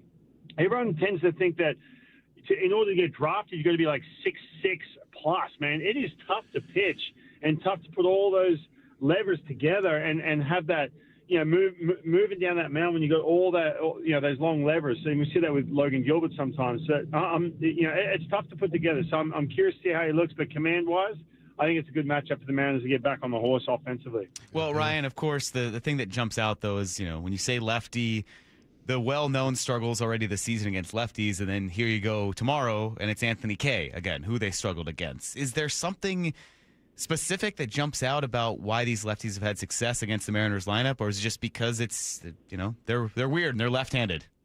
No offense. Well, I think that, it's interesting. I'm not going to, put anyone, single anyone out here. I think that you've got, look at, first of all, look at your righty lineup too, and look at what you've, guys traditionally, first of all, Cal from the right side, who's been a big factor middle of the plate. And when you talk about the season in total, right? So Josh Naylor kicked off the year, wasn't doing the same things we've seen more recently against lefties. You've got a situation where you lose a Luke Raley, a Dominic Canzone, who've been really good. And then you have a Rob Refsnyder, too, who's struggled. I don't think that's going to last forever. Refsnyder struggled as well. He's hitting, 110 or something against lefties, where he's going to be the platoon option right out there as well. So you look at some of those things against some of these lefties, and man, they've faced a ton of them too. It's been really weird. You just can't have a situation, and also too with the lefty pinch hit-ish situation. When you have that third at bat and a lefty comes in, because there's a bunch of lefties that you're going to have to get out, and they're bringing a lefty, what does Dan Wilson do? And he kind of has to play by the numbers. Is bringing a righty to face, and that righty just hasn't been there for the Mariners too, so you got to factor that in as well. Hey, Ryan, we were talking about the whole oblique injury and how that's become so prominent, and really, same thing in football. But, I guess it makes sense because everybody's sort of working on that part of it, because in baseball, whether you're throwing or hitting, it's just going to become one of those, kind of like in the NFL, pulling a groin or a hamstring. It just seems like it's much more. I mean, the things that are valued is, you're a triple digit, off the mound, or 115 exit velo, on this hit and that hit, and so it all kind of sort of makes sense. But when you were playing, was that like something that was commonplace? Because I don't ever remember anybody having an oblique injury when I played. Yeah. But that was decades ago. Yeah, it's definitely more prevalent now. You hear the oblique all the time, and a couple of reasons why, from pitching and from hitting as well, especially hitting. Let's talk about the hitting, because we've had a few of the hitters with the Mariners, obviously Cal Raleigh being one of them. But they're simply, you can say, well, yeah, they're swinging harder, they're generating way more torque. That's true. Their hitting mechanics have completely changed, right? So, all right, I'll use an example. The smaller guys now in this era of hitting, a big leg kick, they're getting this huge, what's called like a hip hinge, like getting this huge, where the hands are moving, the back hips are rolling back. They're getting way more, the angles are way bigger when they're hitting as well. And so they're just generating way more torque, right? So when they rotate, they're rotating way harder. And a lot of that is purely because of some of the ground force they're generating from the lower half, like I said, with the leg kick, like a Justin Turner comes to mind, Altuve, obviously, all these guys.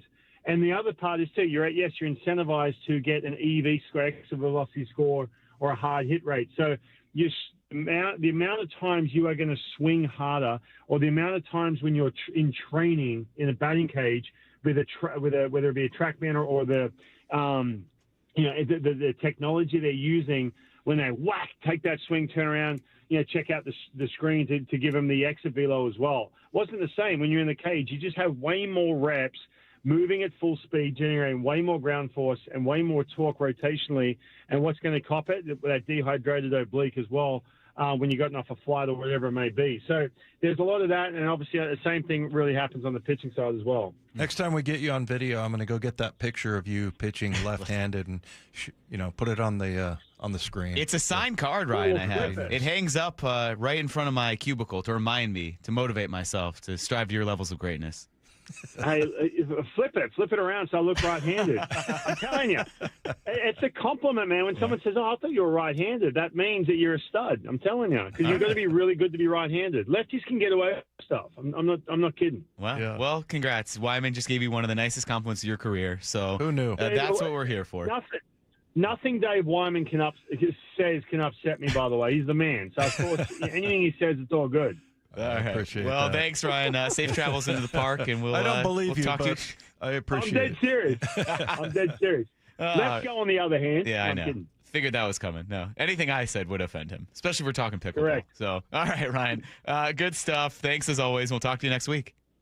See you guys. Thanks, mate. All right, there's our guy Ryan Rowland-Smith. We didn't even mention really the three-piece suit he was rocking. I saw that. That was sharp. Yeah. You like that? Yeah.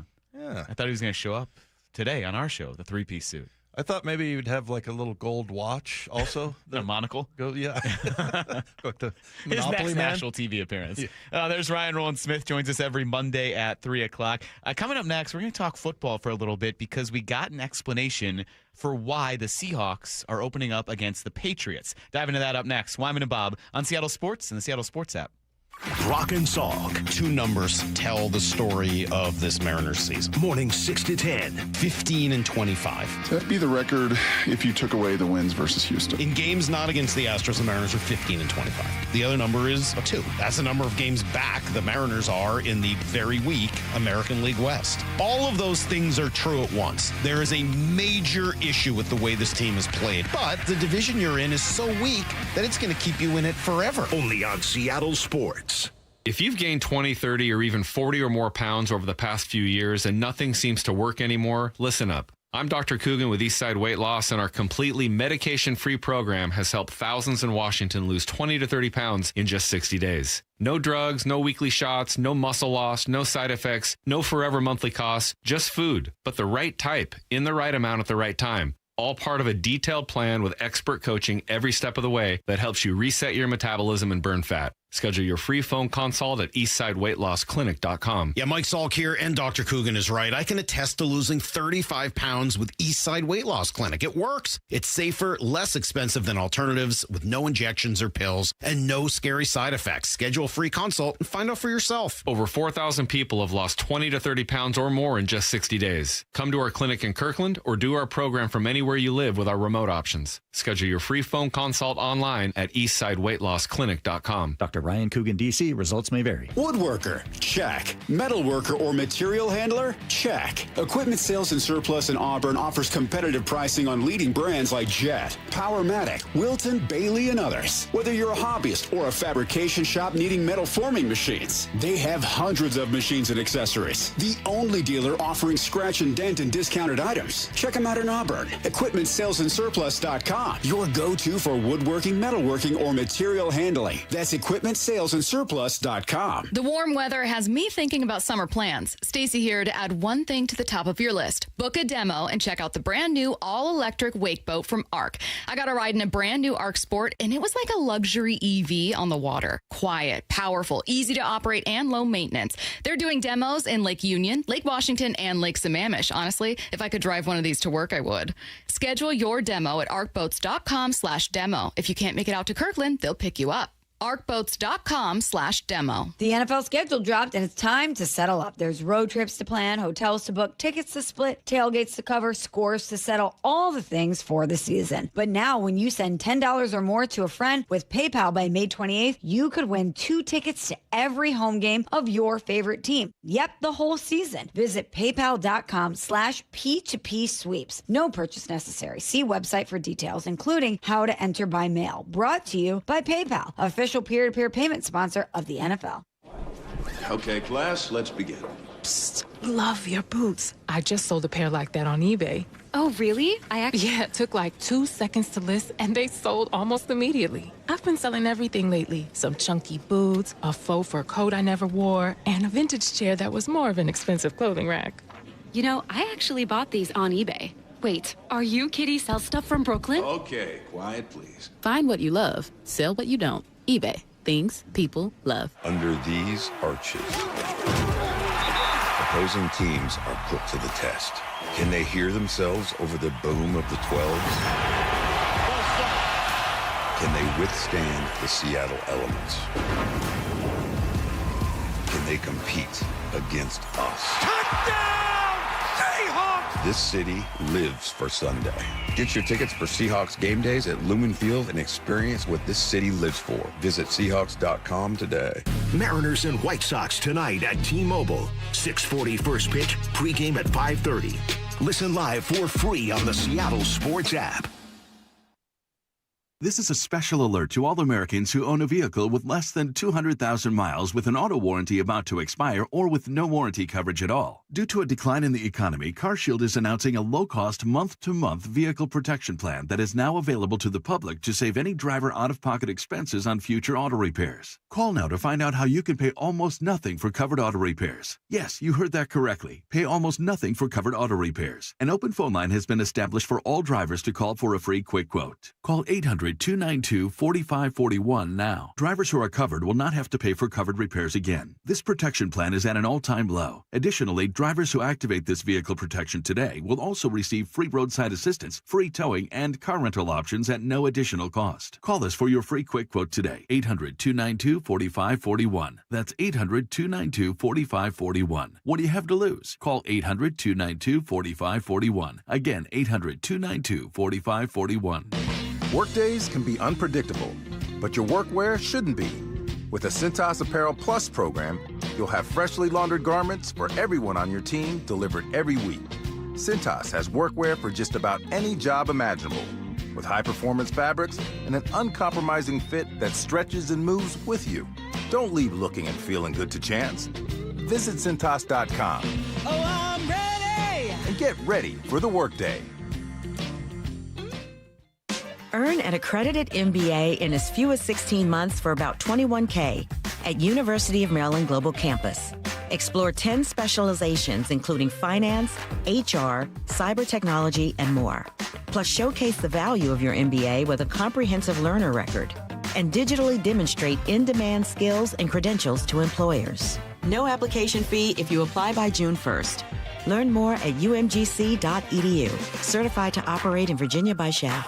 This hour of Wyman and Bob is brought to you by K2 Vision RLE. Wyman and Bob. From the Quantum Fiber Studio. Weekdays 2 to 7. On Seattle Sports and 97.3 FM HD2. We know the Seahawks schedule. That came out last Thursday. We had a lot of fun with that. I think, Dave, you even got on board in the schedule excitement, especially when you saw all the videos. All the videos. Yeah. I have seen every one now. Oh, wait. Now you've seen every one? I've seen every one of them. Yeah, really and I talked to Dave Pearson, who runs the whole media side. He's pretty much the king of all media. But he was saying, some of the ones we were sort of exchanging information, like the Jets one with the palette, with the paint, was really interesting. Yeah. To watch. Rome Odunze was awesome is the guy's name Bob Ross? Bob Ross. Yeah, the painter with the bushy hair.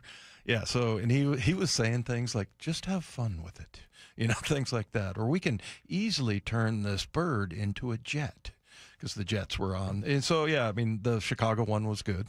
But yeah, I still, you're going to have to explain the Los Angeles Chargers. We'll go piece by piece, and I'll break it down for because you. you have to have ADD to get every single one of those things. I mean, or pause it a bunch of times. I think you watch a couple times through. You have to They pause it. also, maybe because they heard your complaints, they released a behind-the-scenes video about their video. Oh, okay, so it explains everything. Yeah. That's what the version There I you need go. to They see. need that for you. Yeah. After the fact. So we knew that.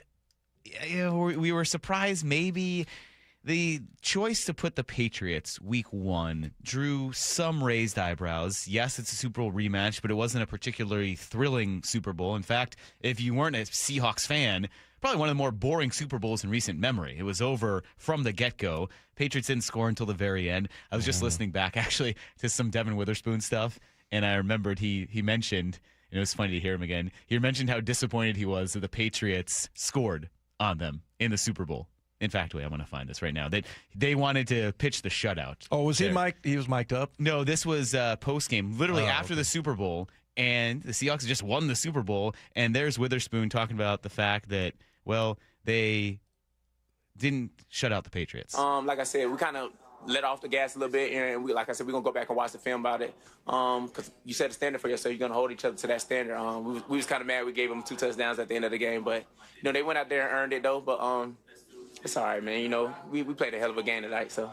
Yeah, it's post-game after winning the Super Bowl. Yeah. He's disappointed that they didn't shut him out. Yeah, the whole. I guess he was right. They might have to watch the film because they play in week 1. Yeah, I'm sure they will. I just thought the AFC was so overmatched just in general. I thought maybe the Broncos with a healthy quarterback, they could be possibly, Bo Nix, maybe he makes it a little bit tougher of a game, but I didn't see anybody in the AFC that could hang with maybe even the Niners. I mean, the Niners went in and, got a win in Philadelphia, all banged up. So, I think the Rams obviously are really good, but I didn't see the same level of play with the AFC. But also, do you think that they're cashing in, Mike, on this whole drama with Mike Vrabel and everything and all of that? Is that what, I guess it makes sense if they're on the schedule that you get a Super Bowl rematch right out of the gate. Well, that's actually, I was going to say, we did get some explanation, and Mike North, the NFL VP of broadcast scheduling, who was on ESPN talking about some of the bigger decisions and some of the bigger matchups on the schedule, he didn't mention the Rossini-Vrabel thing, but he did talk about what you were alluding to there, that the Super Bowl rematch only holds kind of that prestige early in the season. Yeah, look, those are 2 teams that played in the Super Bowl. They're obviously good teams. They've earned it. I recognize the off-field drama, but we're focused on the field. And you think about a Super Bowl rematch, remember last year that Philly-KC Super Bowl rematch, I think it was in week 2. Right. And it did like 32 million viewers on a Sunday afternoon on Fox. Like a Super Bowl rematch in the first couple of weeks is a Super Bowl rematch. Correct. Once you get to like week 6, 7, 8, nobody's looking back at February. Everybody's looking forward to, this February. So if you're going to take advantage of the fact that it's a Super Bowl rematch, it's got to be kind of early. And look, there were other good options. The Giants would have worked. Chicago would have worked. Kansas City would have been interesting if we knew for certain Mahomes was coming back. There were plenty of good options, but no hesitation to pick up with a Super Bowl rematch. It's a game that's going to mean a lot in week 1 and probably never more so than in week 1. Yeah, that totally makes sense now. I hadn't even really thought of that because he's right. If it was, like after the bye week or, even like a month or a month and a half into the season, it wouldn't be like, you wouldn't get nearly the attention. When and that's what they're trying to do. Realize the Patriots are phonies and aren't actually that good. Say again? When people realize the Patriots aren't actually that good, like in week 6 of the season. Yeah, maybe they're like 2-4 at that point. But it's definitely that makes sense. And like he said, I think they're less likely to make that a big deal about the Rossini and Vrabel thing, just because the NFL. I think most like major corporations want to be politically correct and not, draw attention to things like that. So, which I thought they were trying to cash in on that, but he explains it in a way that I hadn't even thought of that, later on in the season, it's not going to have nearly the impact. Yeah. And I think maybe I did come around a little bit more as well. I was just flabbergasted and kind of disappointed that it wasn't more of a marquee matchup right away. But then you look at the schedule, and we kind of picked our way through it. There are a lot of primetime marquee games that later in the year might hold up more. So originally I was just, why not the Bears? Like, come on, that's a more entertaining game than the Patriots. But the Bears in week 7 or wherever they're playing, that Sunday night game is going to be more entertaining, or that might be a Monday night game. But it's a primetime game. You have that stretch of the Broncos, the Bears, and the Chiefs all in a row, all in primetime. That's going to hold up more than Patriots, Seahawks in like week 8, when it might be a 1 o'clock kickoff here. So cool to see the Seahawks in the spotlight. And kind of maybe counterintuitively, because I know in the actual buildup the week of, all the talk's going to be about Vrabel and his scandal off the field with Diana Rossini. But during the actual broadcasts, I think the NFL is maybe hoping, look, this is the Seahawks. We're talking about them raising a banner, and we're talking about this big moment and how it's a rematch. And maybe they hope that, all right, no one will focus on Mike Vrabel. I don't think that's going to be the case, but you do get the actual Super Bowl part of it out there in front. I don't necessarily agree that the Vrabel scandal won't be talked about. That's going to loom over this. I just hope that for the Seahawks' sake, they're getting their due diligence and they're getting their honor and their due with being honored as the defending world champion. I almost said World Series. Defending world champions. Yeah. That's why originally, not to get on a soapbox rant again, but remember there was that confusion about whether it would actually be the Seahawks opening the season or Rams-Niners in Australia because they had to figure out to get them back in time. And I was offended by that. I was like, Seahawks are the Super Bowl champions. They open the season. That's what you do. So I'm glad they're doing that, and I am glad that, hey, it's this prime situation of a team you played last year in the Super Bowl. You get to kind of relive that because the Seahawks deserve their credit. Yeah, well, maybe that gets the Patriots fired up. I mean, you're going to make us travel all the way. It's one of the longer trips, right, in the NFL, and then, you're going to raise the banner there that week 1, and, you bring back all those memories of, like they said on the video, sad. Remember the scent? The scent one was like clam chowder. What was the other one? There were like, you'll have to go rewatch it. Yeah, kind of different smells, and then it was like they showed the score of the game. Sad. I just love this. Smells like nostalgia with the Cowboys. Oh yeah, and that one, and the musty with your old division rivals. The there. AFC West. Rivals there. So they did a great job with that, by the way. But it makes sense, and I'm starting to get more fired up for that game. I guess I just thought, hey, this is a team that just did not look that good, but, you're going to get Drake May, who, is this his 3rd year? And, they're probably going to have a chip on their shoulder, like I said. So, but it'll be cool. And I wonder if, there's going to be a bunch of shots of either Vrabel or Drake May or, Christian Gonzalez of what their reaction is when we raise the Super Bowl banner there. Probably, yeah. It'll be entertaining. And yes, when it gets here, it'll be a fantastic day. The Mariners play a day game, and then everyone can just go walk over and get there and have a great time when the Seahawks begin the 2026 season as Super Bowl champions. We do have a lot to talk about with the NFL because there were some more scheduled notes coming out. And, Dave, there was some news about kind of a messy, codependent relationship that will just not come to an end. So we'll talk about that. No, I'm not talking about Vrabel and Rossini, I promise. Okay, I did not even mean to go down that path. But no, it's one team and their quarterback, and it just won't come to an end. So we'll break that down. Coming up next, Wyman and Bob, Seattle Sports and the Seattle Sports app. He is one of the most anticipated prospects in Mariners history. Here comes Colt Emerson. He's out there right now wearing number 4 over at third base. The Mariners' top-ranked prospect and 4th-ranked overall in baseball. Is Colt Emerson the spark the Mariners offense needs? We want to do the right thing for Colt. We also want to do the right thing for the Mariners. We think he's the best option. Complete coverage at seattlesports.com. Really hone in on the winning aspects of the game. And the home of the Mariners, Seattle Sports. Hey, it's Dave Wyman for Bellevue Rare Coins. I'm really excited to be working with them again as we're seeing the price of gold at all-time highs. And here's what that means for you. Items you haven't thought about in years can be worth thousands of dollars. Old jewelry, coin collections, gold watches, necklaces, pendants. It's worth finding out what some of those items are worth during such a strong market. Even broken and used jewelry can go for a lot of money. The folks at Bellevue Rare Coins had a customer stop by on her way to donating a box of jewelry, and she walked out with a check that exceeded her expectations. Not bad for something she was just going to throw away or give away. Bellevue Rare Coins has expanded to Linwood, Issaquah, and Tacoma.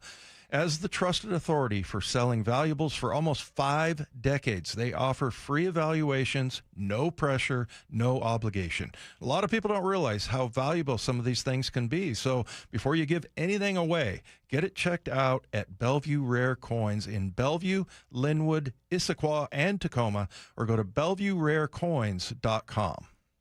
Running a small business means juggling a lot. Your network has to handle it all. That's where a fiber-only provider falls short. You need a partner who gives you a greater advantage. Introducing the Total Solutions Advantage only from Comcast Business. A first-ever combination of the largest, fastest fiber-powered network, the most reliable Wi-Fi, gig speeds with equipment and security included, and a 5-year price lock. Plus, it's all backed by a 30-day money-back guarantee. The Total Solutions Advantage only from Comcast Business. A new standard for small business with reliability, security, and savings in one. Switch today. Get started with a great offer as low as $60 a month. When you add it all up, no one does business like Comcast Business. Offer ends 6/1/26. New customers only. Requires 300 megabits per second internet and security edge. 1-year agreement, eco-bill, and autopay required. Equipment, taxes, and fees extra. Most reliable Wi-Fi based on Open Signal Awards USA Fixed Broadband Experience Report, May 2025. Now that Wendy's has these new biggie deals, everyone in the family can get what they're craving, from nugs to JBCs. The parental units can get an $8 biggie bundle, the eldest who think they're so grown can get a $6 biggie bag, and the little one who can do no wrong can get a $4 biggie bites. You know, assuming they have a credit card. No, I'm kidding. We take cash too. $4, $6, and $8 biggie deals for the whole family. Only at Wendy's. Price and participation may vary. Single items at regular price. Prices may be higher in Alaska, California, and Hawaii. Check engine or ABS light on? Take the guesswork out of your warning lights with O'Reilly Veriscan. It's free. Ask for O'Reilly Veriscan. O'Reilly Auto Parts. Support comes from Amazon Business. Free your team from time-consuming procurement tasks. Discover smart business buying where unmatched selection meets AI-driven tools to simplify complex processes so you can focus on what matters most. Learn more at AmazonBusiness.com. At Valvoline Instant Oil Change, we perform an 18-point maintenance check with every oil change to help make sure you're good to go. And? Yeah, you're good to go. Huh. Wonder why the dealership isn't that easy. Well, we'd let you know if we found something in our check. Oh, great. That was easy. Valvoline Instant Oil Change. Quick, thorough, and honest. Come with no charge. Mariners and White Sox tonight at T-Mobile. 6:40 first pitch, pregame at 5:30. Listen live for free on the Seattle Sports app. Why is K2 Vision RLE a permanent solution to glasses, contacts, and readers? How is it that you'll never develop a cataract after K2 Vision RLE? And how is RLE different from LASIK? Hey, it's Doctors King and Kopstein from K2 Vision RLE. We'll answer those questions and others when you join us for our free live webinar this Thursday at noon. Andy, what are some of the other questions you hear? Well, how long is the procedure and recovery? Or who's a good candidate for RLE? And we'll also answer, how much does RLE cost? Is there financing available? Does insurance pay for RLE? Find out how K2 Vision RLE is the permanent solution to glasses, contacts, and readers. And cataracts too. Right, no more cataracts. K2 Vision's free live webinar this Thursday at noon. Space will be limited, so register now at k2visionrle.com. Join us at our free live webinar this Thursday at noon. Sign up at k2visionrle.com. Step inside and let the excitement take you places. This is Muckleshoot Casino Resort, the ultimate spot for action that reaches incredible heights, luxury that knows no bounds, and live entertainment that always thrills. It's all at one incredible destination. So when you look for the best, look nowhere else. Muckleshoot Casino Resort, the biggest and best in the Northwest. Muckleshoot. No matter how old you get, you always remember that one great teacher. Hi, this is Rick Riz, inviting you to join WSECU in celebrating Teacher of the Week. Great teachers inspire. Nominate a teacher you feel has changed a life in our community. This year, we're going to honor 24 great teachers with grants of $500, courtesy of WSECU, the credit union for Washington. Teachers are the real MVPs. Nominate an exceptional teacher now at mynorthwest.com/teacher. Wyman and Bob. From the Quantum Fiber Studio. Weekdays 2 to 7. On Seattle Sports and 97.3 FM HD2. Dave, the news that I don't know if anyone was waiting for, but news that maybe the Steelers were still waiting on happened over the weekend. It is official. Aaron Rodgers is back for his age 52nd season in the NFL. Jeez. He's still hanging on. He is back with the Steelers. They made that official over the weekend. And, we'll talk about what the Steelers are thinking. But here was the explanation from Adam Schefter on ESPN about why Aaron Rodgers was willing to play for Mike McCarthy, because that was kind of a big talking point about Aaron Rodgers kind of making the Steelers wait again. They have a coach now in McCarthy that notably they did not get along towards the end of his career, and some rumors that maybe Rodgers kind of pushed for McCarthy to get pushed out of there. There were all those examples of Rodgers changing the play call at the line of scrimmage and the notable frustration. But here is Schefter explaining why these two are going to make it work now. They've been in constant contact throughout this process from the time that Mike McCarthy took over as the Pittsburgh Steelers head coach, returning home to Pittsburgh, where he's from. He's been communicating regularly with Rodgers. And even though the relationship at times may not have been ideal or perfect, what coach-quarterback relationship is, there is a great respect between those two individuals. And obviously, he was the one coach that could help lure Aaron Rodgers back to Pittsburgh. If we go back to the end of last season, there were a lot of people who thought Aaron Rodgers had played his last down, wouldn't be back in Pittsburgh again, and lo and behold, here we are in mid-May, and he's reached agreement with the Pittsburgh Steelers on a one-year deal worth up to $25 million that returns him to Pittsburgh for his 22nd NFL season.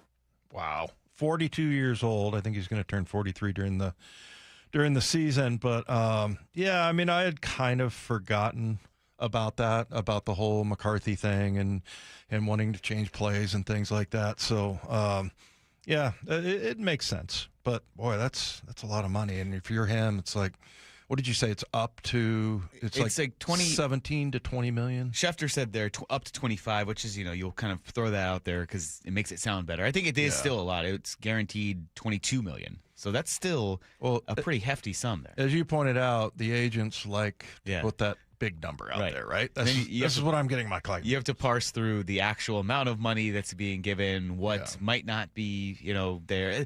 NFL contracts are dense, but that's why it's that nice, clean, signed a 3-year, $90 million deal, and then you look through and you're like, oh, well, there's only 20-some guaranteed sometimes, or there's an absurd number guaranteed. So you do have to dive through it, but I don't understand what the Steelers are doing. And fortunately, we don't have to worry about that. But when you're the Steelers, what's the best case scenario here with a 42-year-old quarterback going to be 43 during the season? Is this guy for 1 year going to make you good enough to be among the best teams in the AFC? And then conversely, you're not going to be bad enough to get a top draft pick because he is better than a pure rookie or trying to go forward and build for the future. They're stuck in the middle here. Right. Yeah. I don't know how much they think about the quarterbacks, in the class that's coming up in the draft and whatever. But I feel like they're going to be one of those teams that, goes like 9-8, 8-9, maybe something like that. They seem to always do. Yeah. Yeah. So that's interesting. And then I really didn't even think about future. I'm pretty sure LA is the next Super Bowl. Yeah. But we got Nashville, and we were talking about during your during the break there how we were down there last year and how close that building is. They're starting it, already. It's kind of got the sort of skeleton all ready to go, but I swear it's like 20 feet away from the other stadium. I'm wondering what's going to happen when they implode it. Hopefully it doesn't go the wrong way. But it's that's a good city. It's a good city to have a Super Bowl. Right? I think they're probably excited about it, and that's why you build a roof. We talked about this, a week ago or so when we heard that the holdup maybe for an owner and wanting to buy the Seahawks is that they know eventually they're going to have to build or update Lumen Field to have a roof if they want to maximize the amount of events they can host.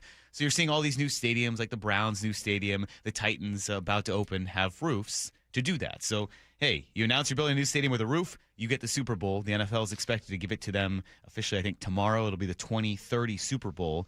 But then in that, I think we mentioned that the draft, the NFL is also announcing that the 2028 draft is going to Minneapolis. And I'm a little more intrigued by that because they truly have gone all over the country and plopped it in every single city that has a team.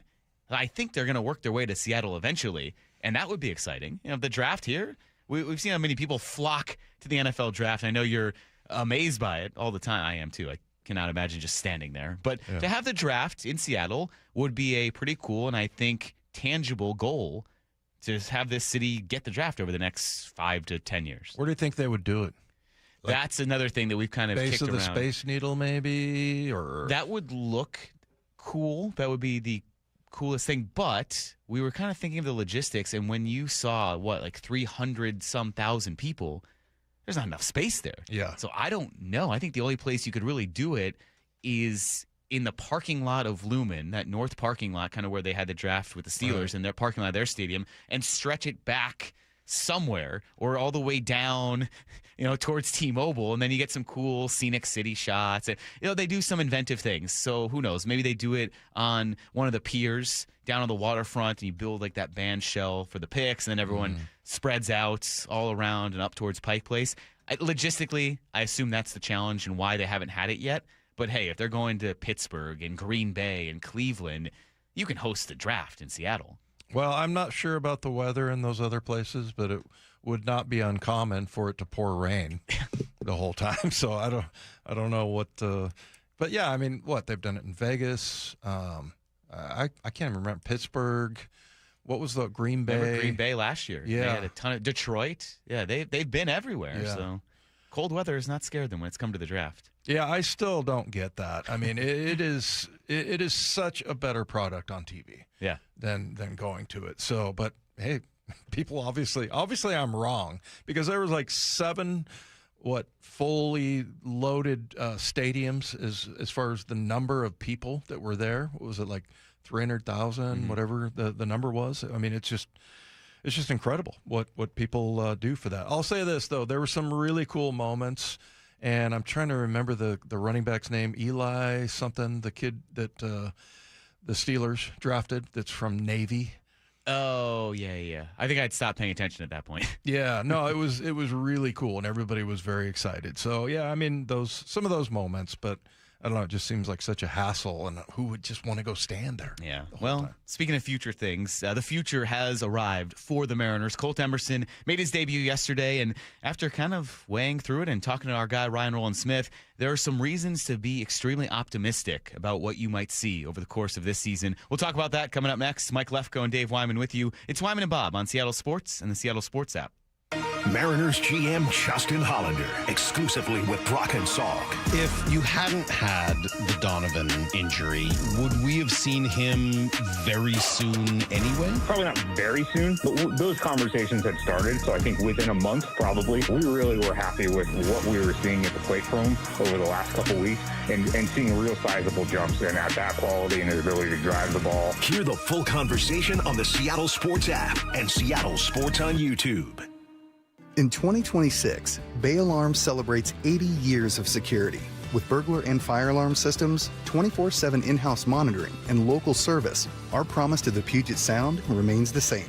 We got you. Learn more at bayalarm.com. Hon, is your new pinball machine in our budget? KeyBank will meet you in that our money is now our money moment. Actually, our banker Steve recommended we start a joint checking account for bills and keep our individual accounts for things like pinball machines. Did someone say Banker Steve? I was in the neighborhood in case you had any checking account questions. Steve, you're always there for us. Now, how quickly can we open that account? Steve, are you seeing this? For every financial need, we'll meet you in the moment. KeyBank opens doors. KeyBank member FDIC. Wait! Before you change the station, listen to this. 1-877 Cars for Kids. KARS Cars for Kids. 1-877 Cars for Kids. Donate your car today. Donate your car at carsforkids.org. That's cars with a K. Pickup is quick and easy. You'll also get a vacation voucher and a tax deduction. 1-877 Cars for Kids. Donate your car today. Around here, we see a lot of people head out, no matter where they're going. We just help make sure they're ready. Before you hit the road, get a pre-trip safety check from Les Schwab Tires. It's free. Plus, this May, save up to $200 on select sets of 4 tires, including all-terrain, highway, all-season, and all-weather. So go ahead. Explore with confidence.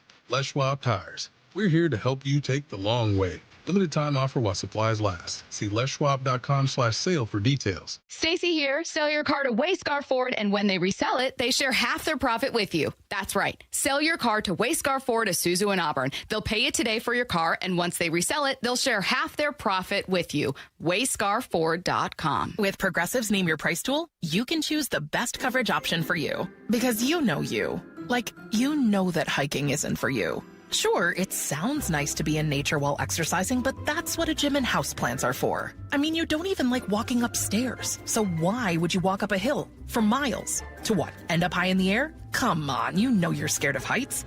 Only you know you. So get coverage options within your budget with Progressive's Name Your Price tool. Progressive Casualty Insurance Company and affiliates. Pricing coverage match limited by state law. The NBA playoffs are underway, and now you can trade every game on Kalshi. You can also trade on who wins each series, the conference finals, and the championship. San Antonio is currently trading at 19% to win it all, meaning a $100 trade pays out over $500 if they take the title. On Kalshi, you're trading against other people in a live market. No house, no odds makers. And as odds move, you can buy in or out anytime throughout the postseason. For a limited time, download the Kalshi app and use code SHOT to get $10 when you trade $10.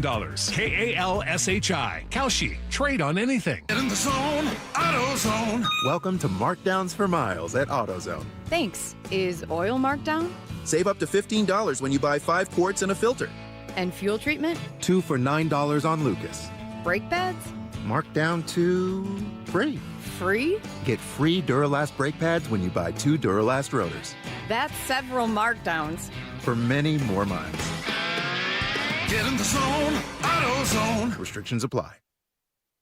Wesley Financial Group is not a law firm. I'm Chuck McDowell, founder of Wesley Financial Group. Did you buy a timeshare because they told you it was a great investment? That's a lie. Most timeshares can be bought online for $1. To find out what your timeshare is worth and to cancel it, call us today and we'll send you our timeshare exit kit free with all your options for cancellation. Call Wesley for your free exit info guide. 800-771-1300. That's 800-771-1300. Wendy's new Biggie Deals lets you choose whatever you're in the mood for. It's like a music mixing board of deals and you're the producer.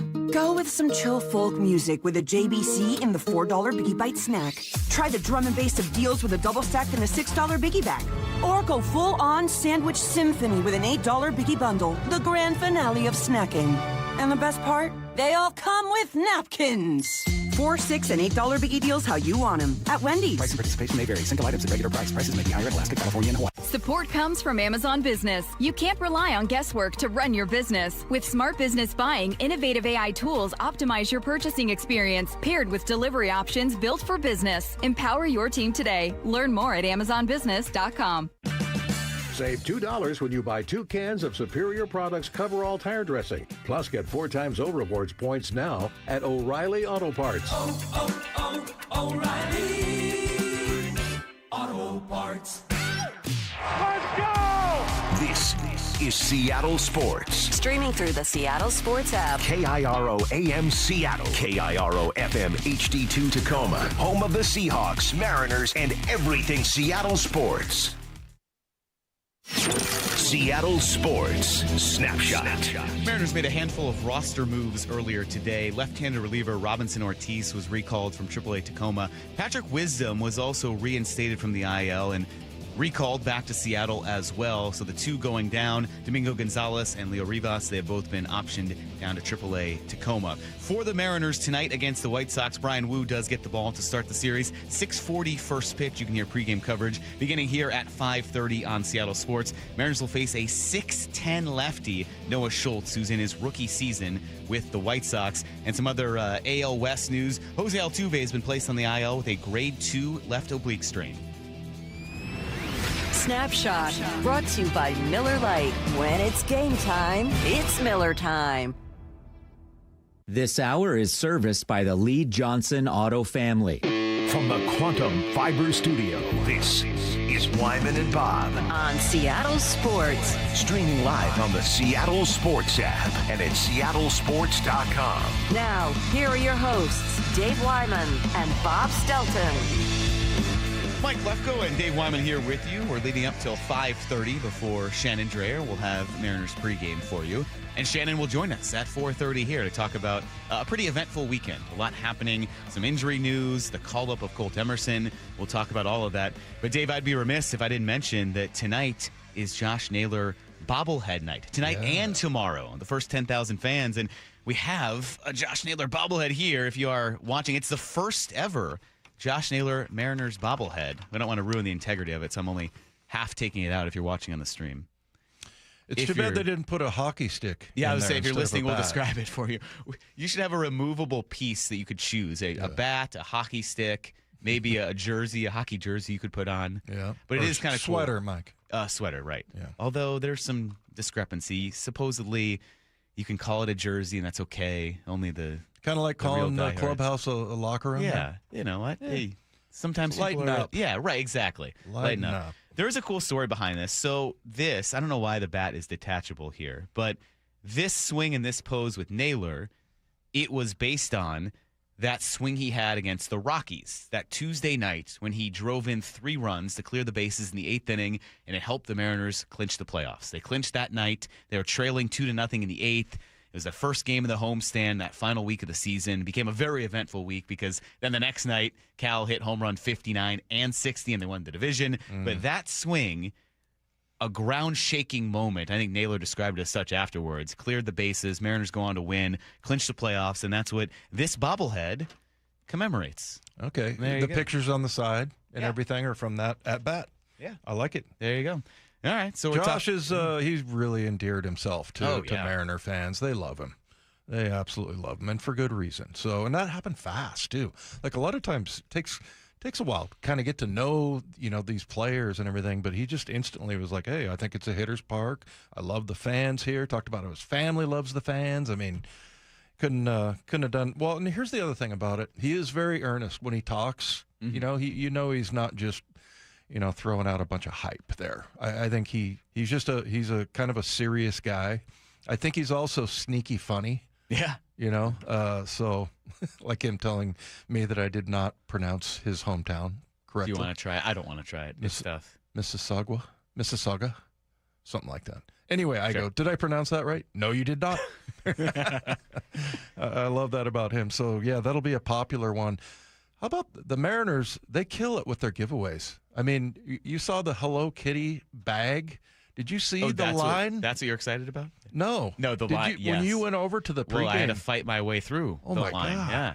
Yeah, it was crazy. People were lined up around the corner. It was like a couple hundred yards of a line of people that were trying to get the Hello Kitty clear bag. Yeah, Bob texted us from Italy and said, "Oh, I wish I was back in town to get that Hello Kitty." Yeah, he didn't say anything of the sort, but I think many other people were excited about that. And yeah, we had one on display, so I don't even know what happened to that one, but I'm sure someone got it. Yeah, it'll be interesting. Well, I think probably Brenna brought it home to her kids. That would make sense.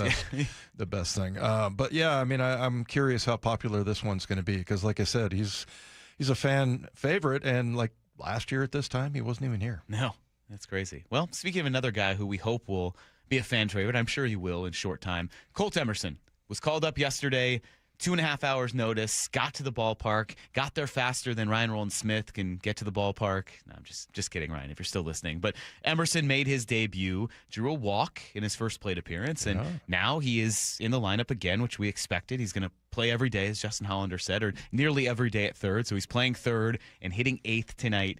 What stood out about what Ryan said about his maturity, about the expectations, and maybe why you shouldn't be concerned about him getting called up so young in his career? Yeah, well, I think, first of all, you and I heard it, and we're equally impressed because it's very telling. But also, I think what Ryan brought to the forefront is that you have to understand that these, as far as Dan Wilson and Justin and Jerry, they know these kids better than anyone. Mm-hmm. And, we're just kind of getting to know him. But they know what his character is all about. But the really cool story, in case you missed it, Ryan Rowland-Smith told us that, he put a call in to Emerson and, said, hey, can you come on the show? And he said, hey, he responded, I'd love to come on the show and everything, but I feel like I need to get my feet underneath me a little bit and maybe get a few at-bats or whatever. He basically was saying, I respectfully decline. Yeah. And for the reason was maybe the best reason is I'd like to kind of get established here as an actual player before I start going and doing media stuff. And I'm sure he's going to get interviewed afterwards and all that. But as far as, that kind of format of Ryan's show, and Ryan loved him for it. So, yeah, I think, and again, it reminded me of what Sam Darnold did when he was supposed to throw out the first pitch. He had Mike McDonald do it. And by the way, Mike McDonald was a baseball player growing up, so I wasn't there for it. Did he crush it? McDonald? Yeah. Oh, I don't remember. That was a full year ago. I think it looked good. I was, watching Adam Ray's shenanigans because that was the whole setup. And so we were seeing if he would get booed again. And remember Marco yelled for him to get off the mound years ago. Yeah. I was kind of more focused on that than noticing what McDonald actually threw pitch-wise. I'm sure it was terrific because McDonald's a near perfectionist in everything he does. Yeah. So I'm sure it went over well. And then, those maturity, the thing you mentioned, that comparison really stood out, along with what Ryan noted, where, it made sense. You don't think about it at the time when he comes up right now, but they gave out a massive contract to him. This is different than extending Evan White when he was young in his career, and Evan White did not work out. That was, like a $24 million deal total? This is an 8-year, $95 million deal before he had even played. Right. Before he'd even gotten up to the majors. So to feel that confident and comfortable handing someone over that generational changing wealth, you have to be pretty confident in what kind of person they'll be and how they'll handle that. We heard a couple of cuts from him. We're going to play one more coming up as well about the maturity and why that stands out. But for a couple of those reasons that Ryan Rowland-Smith pointed out to us, I think you have a lot to be optimistic about with Colt Emerson in the early portion of his career here. So speaking of that, we're going to hear from Colt Emerson. One thing he said yesterday, I think, was a pretty funny moment of levity, and it might also be the greatest drive that anyone's ever had from Tacoma up to Seattle. We'll hear about that when we sweep the dial. Coming up next, Wyman and Bob, Seattle Sports, and the Seattle Sports app. He is one of the most anticipated prospects in Mariners history. Here comes Colt Emerson. He's out there right now wearing number 4 over at third base. The Mariners' top-ranked prospect and 4th-ranked overall in baseball. Is Colt Emerson the spark the Mariners offense needs? We want to do the right thing for Colt. We also want to do the right thing for the Mariners. We think he's the best option. Complete coverage at seattlesports.com. Really hone in on the winning aspects of the game. And the home of the Mariners, Seattle Sports. Bob Stelton here, and if you've had LASIK or EVO ICL to get out of those glasses and contacts, you know how freeing it was. I had LASIK, but when I got older, I started to need reading glasses to see my phone or a restaurant menu. That's when I went to K2 Vision for refractive lens exchange, and it was a game changer. If you'd like to rid yourself from all glasses, including readers and bifocals, learn about K2 Vision RLE at their free live webinar this Thursday at noon. It's a perfect opportunity to meet Doctors Kopstein and King and have them answer your questions about K2 Vision RLE, like how is RLE different from LASIK and EVO ICL? Why won't I get cataracts after RLE? How does the light adjustable lens work? And lots more. The light adjustable lens is the premier technology for those who have had LASIK and now want to get rid of reading glasses. Plus, never get a cataract. K2 Vision has done more light adjustable lens procedures than anybody else in the country. Join the free live webinar this Thursday at noon. Register at K2VisionRLE.com. K2VisionRLE.com. 30 years ago, Davis Law Group was founded to be the best law firm for our clients and our community. Our core values are to win, help, and serve. It means our success is defined by the difference we make in our clients' lives and the impact we can have in our community, not by giant settlement checks or shiny offices. Our mission to lift up the vulnerable extends beyond the courtroom to our charity partners, promoting safety, uplifting students, accident victims, foster youth, and the elderly. If you've been injured and want better results for your claim and for all of Washington, call Davis Law Group today. As spring picks up, Chef Store helps you keep pace. Stock up on the essentials from fresh meat and seasonal produce to frozen foods, syrups, sauces, and supplies. Open to the public, no membership required. Chef Store, buying big, made easy. Spring is here, Seattle, and now is the smartest time to replace your roof. Trust your neighbors at 3 Tree Roofing, a local, family-owned company that knows how to roof in Washington weather year-round. Schedule your free estimate today at 3treeroofing.com to take advantage of spring pricing, shorter wait times, and get $500 off your new roof before the summer rush hits. Our experts come to you, build a clear plan, and give you an estimate that same day. No surprises and no high-pressure sales tactics. 3 Tree Roofing, your Puget Sound roofing experts. The Johnsons always talk about an orientation meeting.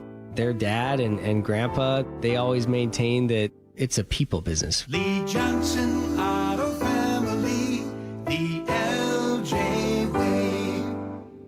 Do you owe $10,000 or more to the IRS like Will? When I was 50, my whole life fell apart.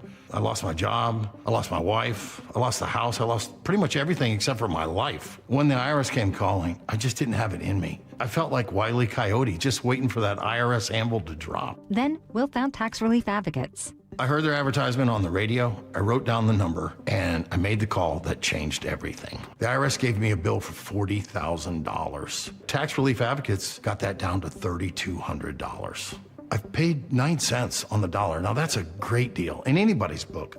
If you owe 10 or even hundreds of thousands of dollars to the IRS, don't lose hope. Do what Will did and call TRA for a consultation. But for me, the real win is I got my life back. Visit TRA.com or call 800-488-2578. 800-488-2578. That's 800-488-2578.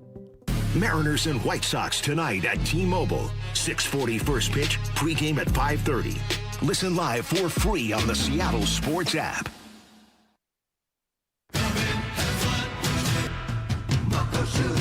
Start having fun. Caesar Sportsbook at Muckleshoot Casino Resort is your #1 place to eat, drink, watch, and have fun. Keep up with your favorite sports anywhere and everywhere on property with the mobile app. Visit muckleshootcasino.com today. Scan the QR code and let the play begin. Muckleshoot. Go ahead, take the leap. Upgrade your pad with Snohomish PUD. Trim your energy costs and cozy up your home with rebates on windows, insulation, heat pumps, and more. Get the jump on comfort and savings you'll enjoy for years. Snohomish PUD has helped customers save energy and money for over 45 years. Don't wait. Hop over to snowpud.com/rebates. Hey, Brock Ewart here for my friends at People Come First, or PCF Construction Group. And if you've been dreaming of that new deck, you got to get a hold of PCF. Call them before the great weather arrives and their schedule gets totally filled up. With a new deck, patio cover, heater, and fireplace from PCF, you can enjoy the outdoors year-round no matter what the weather brings. And for a limited time, how about this? Get 50% off demolition costs up to $5,000 when you book your project with PCF. Contact People Come First Construction Group for all the details. They designed and built our outdoor living space, and we love it. Start planning and designing your dream deck now so you're ready to build this summer. Planning, permitting, and construction can take a little time, so get started today. Get project ideas, browse their amazing photos, and look at all the offer details at pcfgroup.com. Making your outdoor space your favorite place. With People Come First. This hour is serviced by the Lee Johnson Auto family. Scanning the airwaves for the most interesting and entertaining stories of the day. Sweeping the dial. Every afternoon at 4:45 with Wyman and Bob. Presented by Silver Reef Casino Resort. Some rotation news to update you on before we get into sweeping real quick. The Mariners just announced that tomorrow for the piggyback day, much talked about, where Bryce Miller and Luis Castillo will pitch. Bryce Miller will officially be the first pitcher. He will be the technical starter. Luis Castillo will come on after that. We'll get Shannon Drayer's insight on that. Our Mariners Insider joins us coming up at 4:30. But yesterday, Dave, this was a cool moment after the game. Colt Emerson was asked about how he let his parents know, and he kind of had a funny back and forth about not letting them know until he was on the road driving from Tacoma to Seattle. Oh, they were freaking out. They were freaking out. That was really it. Yeah, it was very surreal. You know, you dream about stuff like that. You dream about telling your parents that you made it to the bigs, and it finally came. I came on my way up to Seattle in a car, so I wouldn't want it any other way. a special day for me. I'll remember this forever and very grateful for this day. Wait, you waited till you got in the car and called them? You packed up your stuff first and then got... Oh, yeah, we had 2.5 hours for the game. You know? I got to be ready for the game. I mean, that's Did you speed up here? Did you drive faster than me? No, I don't speed. I never speed. Come on. I never speed. Okay. Of course not. Yeah, so there was a police escort? No, I was joking that he needed a police escort because traffic from Tacoma to Seattle. Oh, I thought that joke miserable. was for Ryan Rowland-Smith. That was, yes, then that was the joke. Because he was calling in on the phone. Yeah, I mean, that's one of those things. I mean, he knew this was going to happen. He has a $95 million deal, right? But still, it's really meaningful to, I think, every player, you know? That's what makes it so interesting. I love those call-up. Yeah. During the broadcast, those call-up clips that they do. One was Rick Riz. What was the other? The Josh Naylor one. Josh Naylor one and was Dan great. Wilson, Yeah. So, yeah, he'll always remember that day.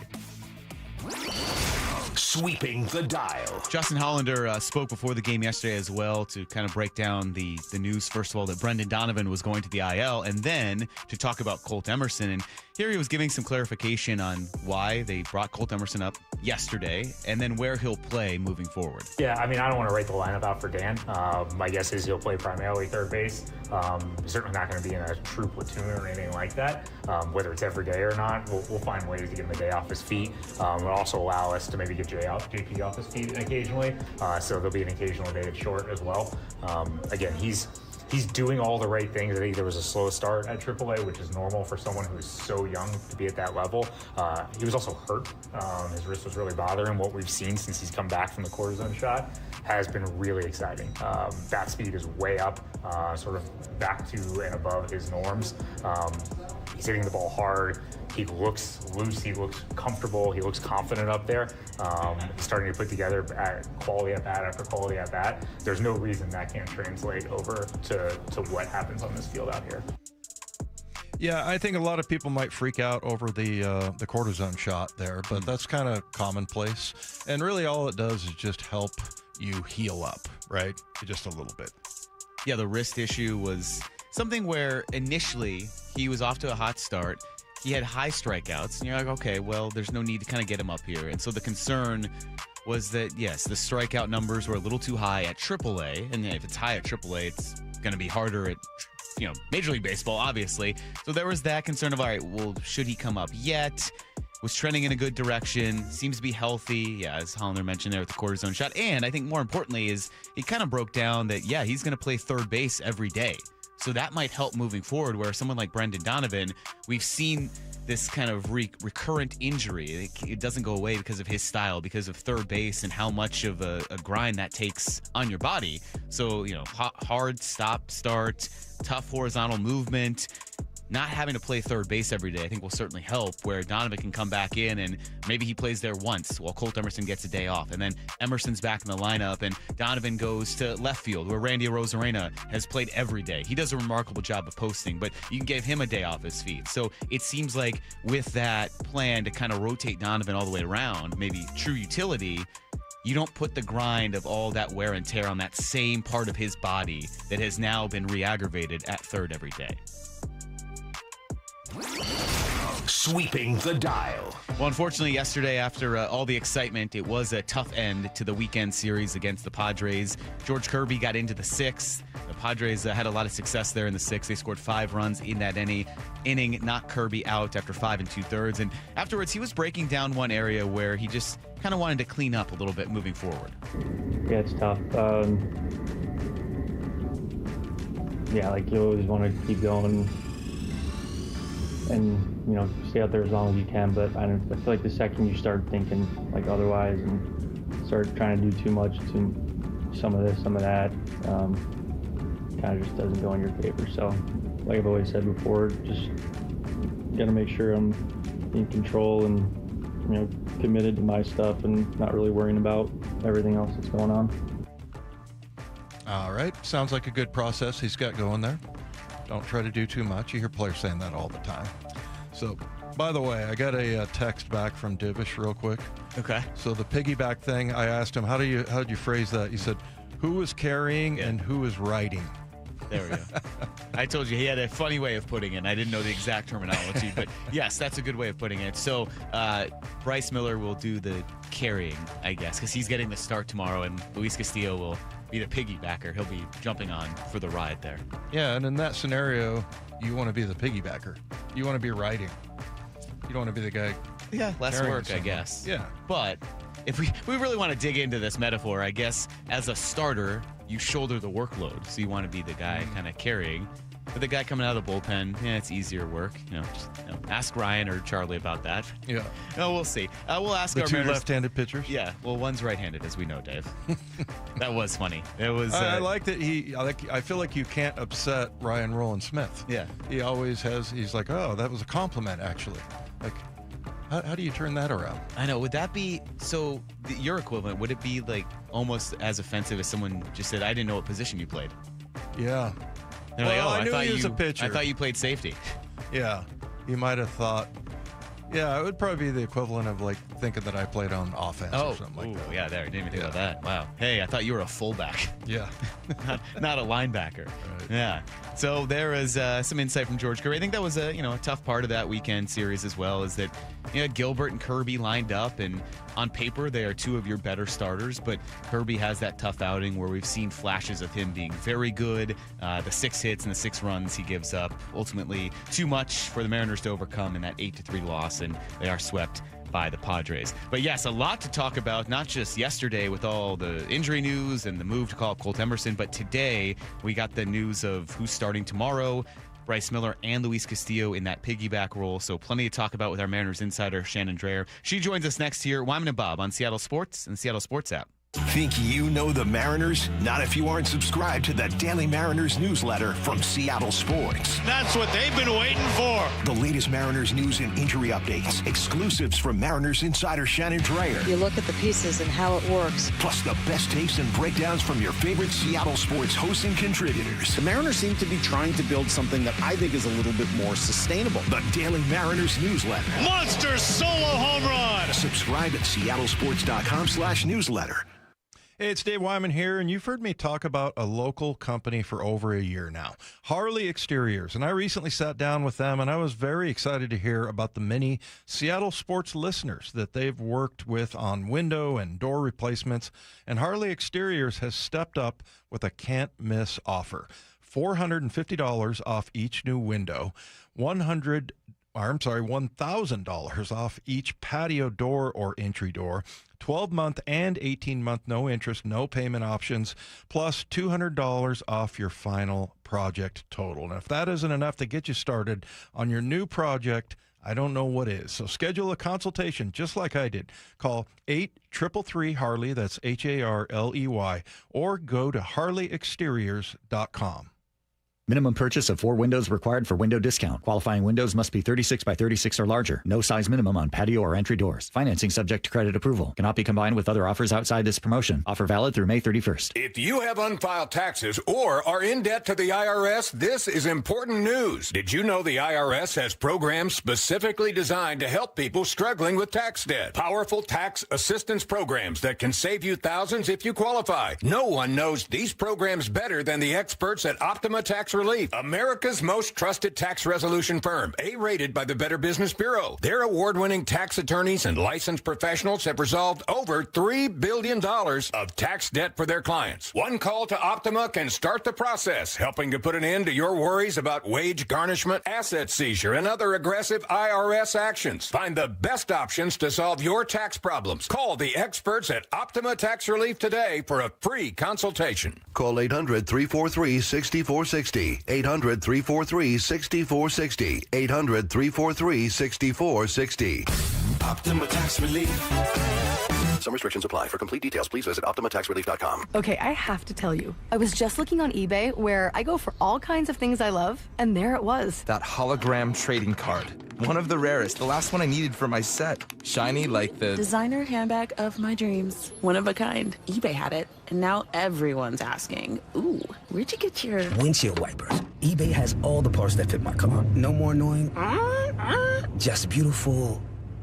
Millions of finds, each with a story. eBay. Things people love. The NFL schedule dropped, and it is time to settle up, people. There's road trips to plan, hotels to book, tickets to split, tailgates to cover, scores to settle. All the things for the season. But now, when you send $10 or more to a friend with PayPal by May 28th, you could win 2 tickets to every home game of your favorite team. Yep, the whole season. Visit paypal.com/P2P sweeps. No purchase necessary. See website for details, including how to enter by mail. Brought to you by PayPal, official peer-to-peer payment sponsor of the NFL. In 2026, Bay Alarm celebrates 80 years of security. For the Puget Sound, that means local service including burglar and fire alarm systems, 24/7 in-house monitoring, and custom security designed to work with business operations. Bay Alarm has real people rooted in your community looking out for your business. After 8 decades and 3 generations of family ownership, our promise is still the same. We got you. Learn more at bayalarm.com. Mariners and White Sox tonight at T-Mobile. 6:40 first pitch, pregame at 5:30. Listen live for free on the Seattle Sports app. This deer season, John Deere wants to give you the home field advantage. We're bringing you the best offers of the season, whether that's cash off on select new machines or a shot at the ultimate Major League Baseball prize package. Because right now, you can enter for a chance to win an MLB All-Star experience for you and 3 friends, complete with travel and lodging for All-Star Week this July. Deer season is going on now through June 3rd. Visit johndeere.com/deer season to enter and view the offers and complete contest rules. Major League Baseball trademarks used with permission. The NBA playoffs are underway, and now you can trade every game on Kalshi. You can also trade on who wins each series, the conference finals, and the championship. San Antonio is currently trading at 19% to win it all, meaning a $100 trade pays out over $500 if they take the title. On Kalshi, you're trading against other people in a live market. No house, no odds makers. And as odds move, you can buy in or out anytime throughout the postseason. For a limited time, download the Kalshi app and use code SHOT to get $10 when you trade $10. KALSHI. Kalshi. Trade on anything. You're 62 or older, lots of equity in your home, and you want to pull some cash out, but a refinance or HELOC, well, it means a bigger payment. And the cost of selling your home, it's insane. So what should you do? Hey, Brock Ewart here for Tila Mortgage. You don't need to live at a lower standard than you deserve. You really got 3 options. Number 1, sell your home. 2, get a HELOC or refinance. Or 3, get a reverse mortgage. Tila has done the analysis and believes that a reverse mortgage is the most cost-effective way for seniors to get cash out of their homes without selling and having the option of no monthly mortgage payment. Too good to be true? No. Call today and let's compare. Tila, spelled T-I-L-A, is a name you can trust for truthful, honest, and ethical advice for all your mortgage needs. Give them a call today. 206-766-8888. That's 206-766-8888 or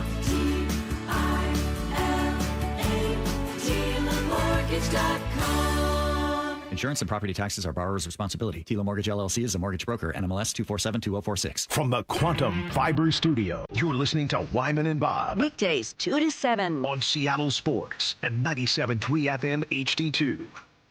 Mariners start a series against the White Sox. 6:40 first pitch. We'll turn you over to pregame coverage in an hour at 5:30 with this person who joins us now.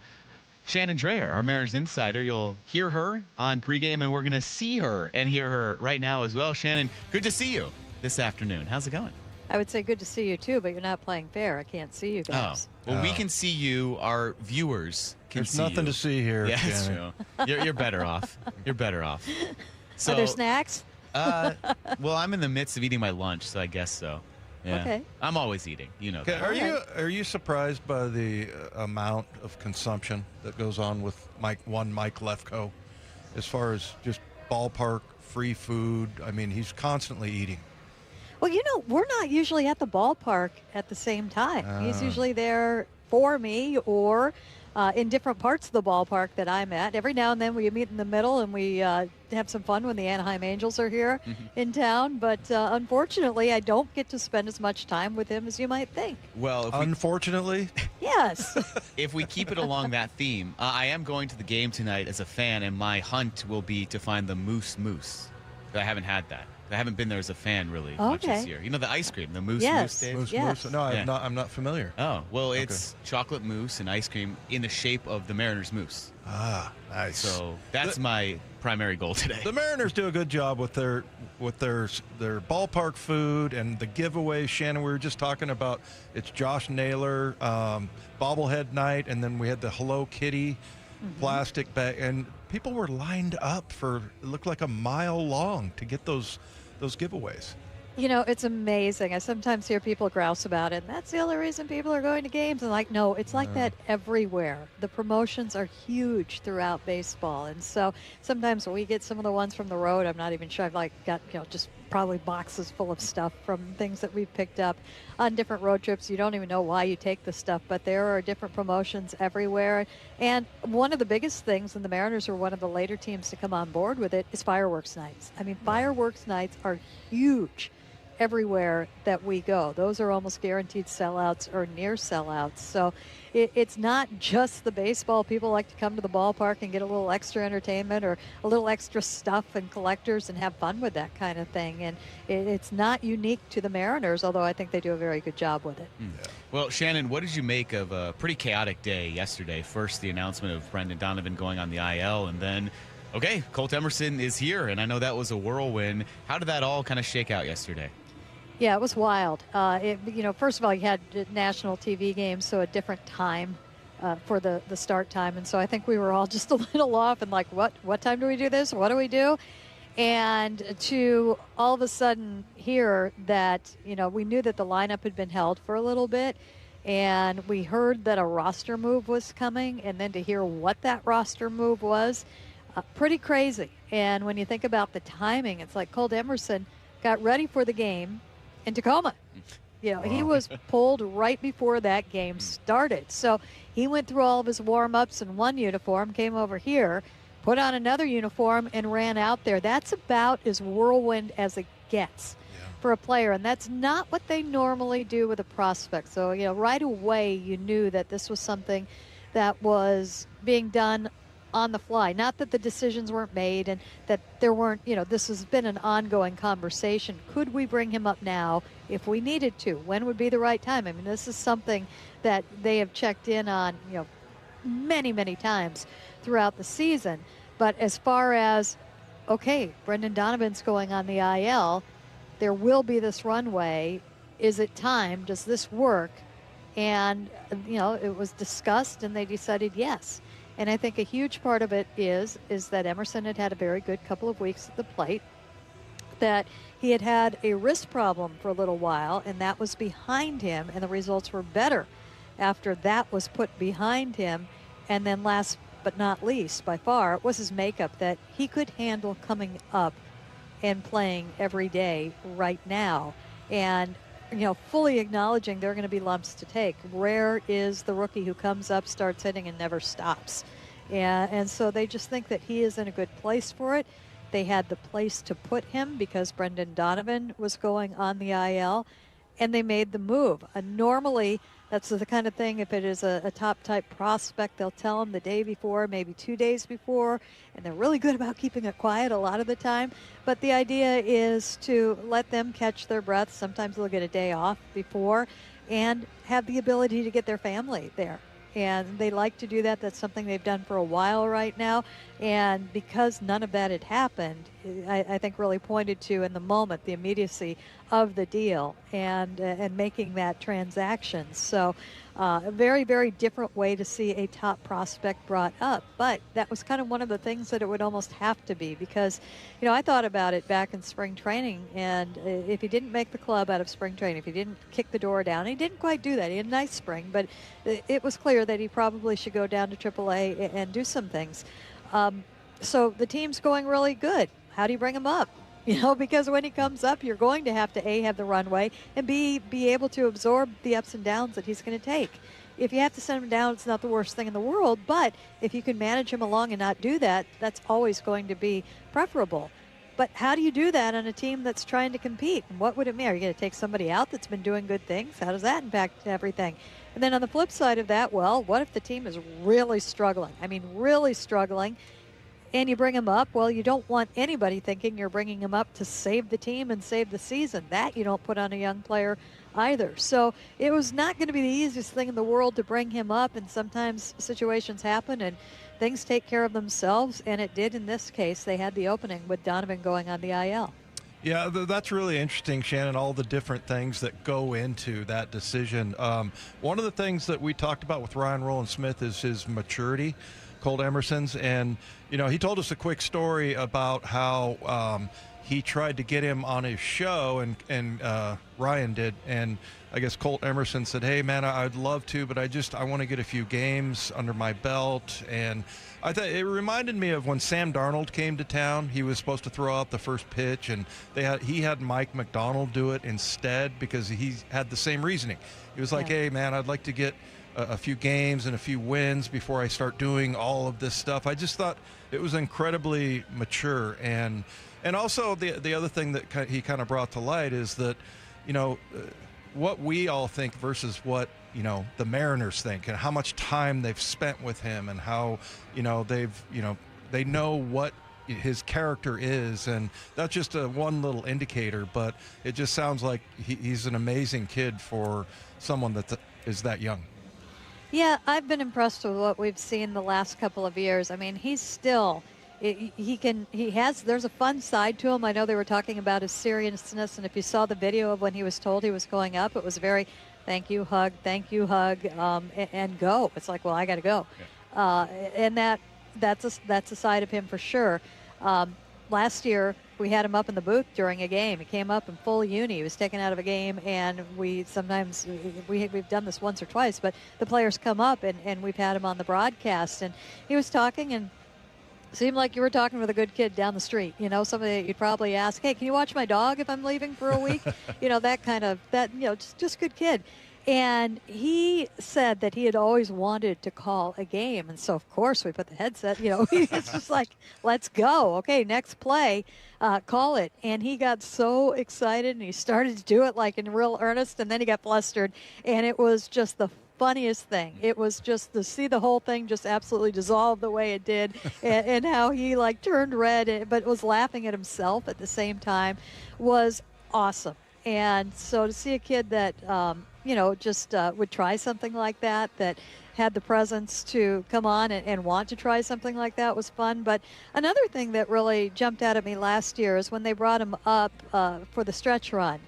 And he was mostly just watching. And I was really interested in how he was going to, because at the time we were seeing Cole Young struggle and just really kind of wilt. And just physically, his first full season, you could tell that, okay, he's feeling the effects of it, and he's starting to fade. And I was kind of interested of what Colt Emerson was tailoring his offseason work to be, because at that point his minor league season had ended, knowing that he would likely be up in the big leagues the next year.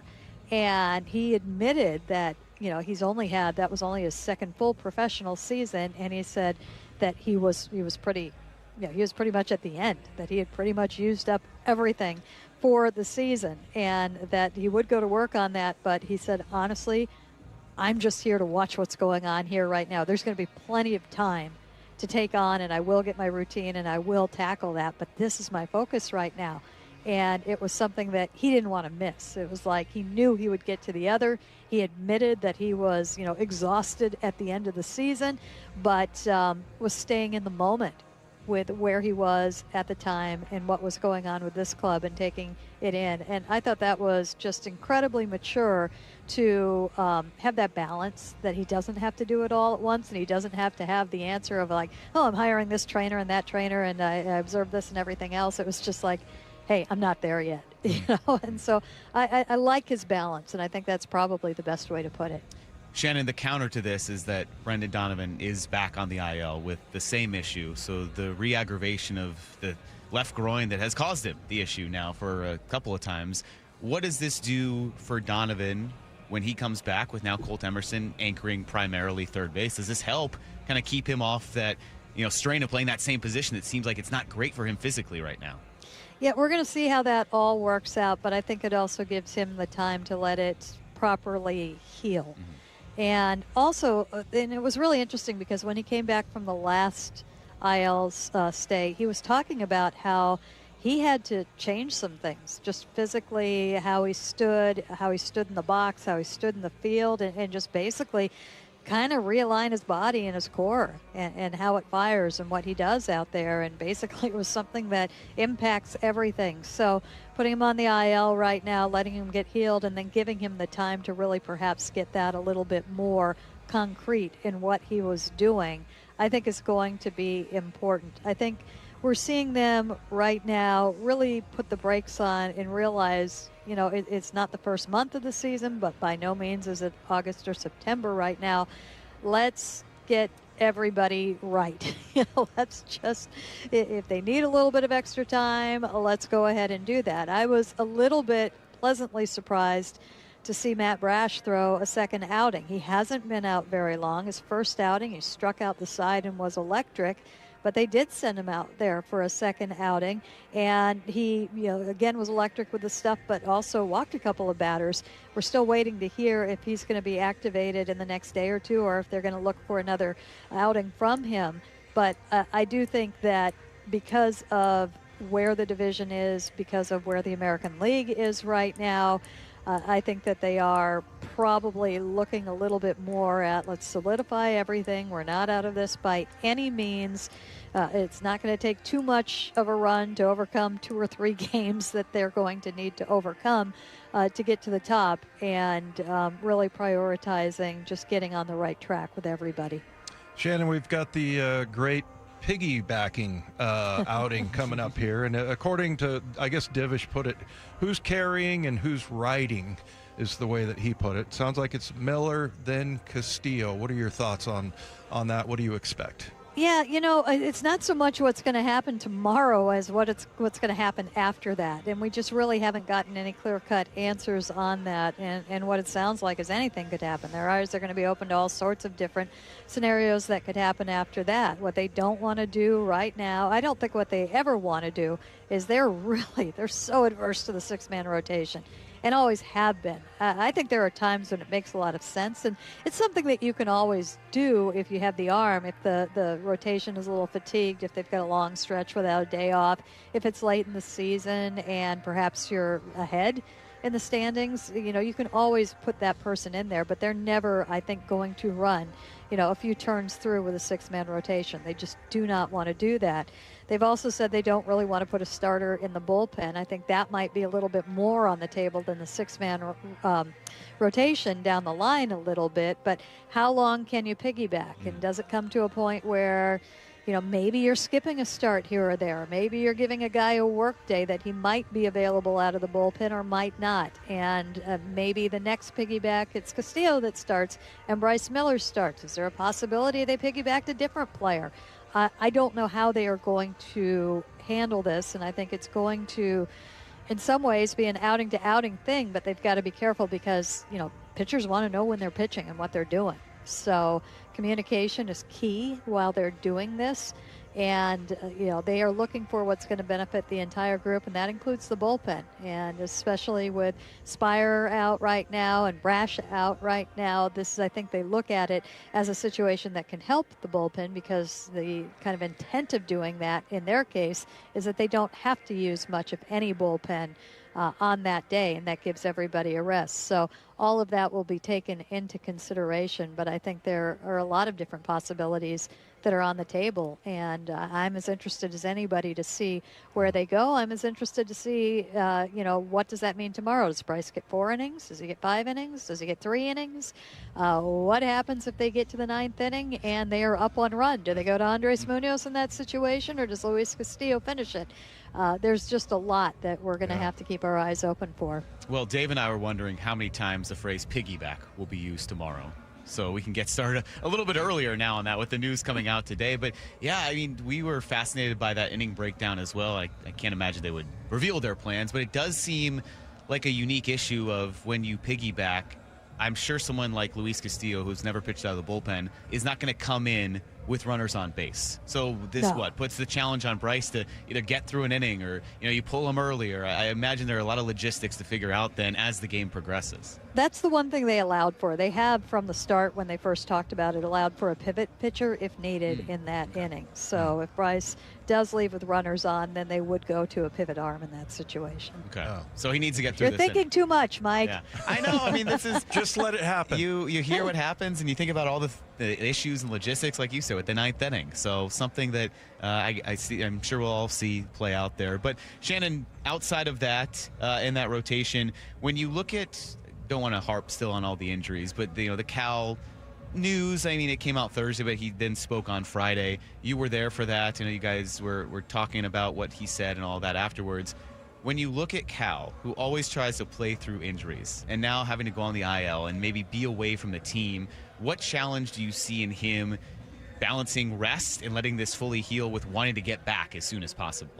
I think the biggest challenge, is going to be when he is ready to get going is a rehab start. Because I think one of the smartest things that he could do at this point is get into more than a few games and find both swings. Especially if the team is where they're at right now. If they're just a couple of games out, why not try and get back as fully as you can, and not just health-wise, but how you feel at the plate. That will be allowed. Rehab starts will be allowed, and it'll just be a matter probably of where they are at that point, and talking Cal into it, because a player can say, I'm ready to go. And, they'll probably at that point need to put him in there. But I think that he's had enough struggle in the first 2 months of the season.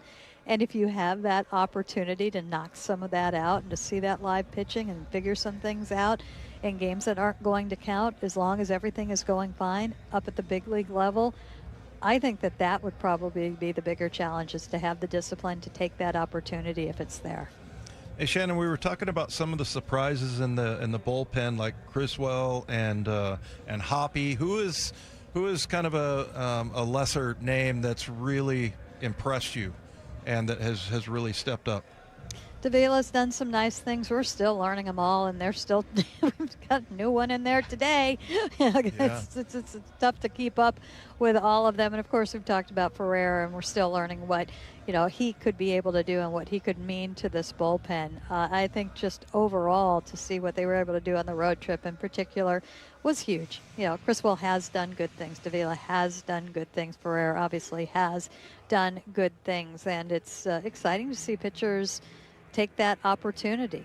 We talk about it every year. There's somebody that you don't know at the start of the year is going to pitch some big innings for this team. And it doesn't always have to be the 7th or 8th. I mean, there can be critical innings in the 6th and the 5th and, the big outs. It's, everything that Bizzardo has done hasn't always been in the 8th and 9th. It's sometimes been in those kind of middle innings that can be as critical in this day and age where runs are so precious right now. So, I would say so far so good, and it didn't look like that was going to be the case coming out of spring training, but I do think a lot of really good work goes on in AAA in particular with these guys, that once they get down there and get to work, you usually see something a little bit different when they get called up.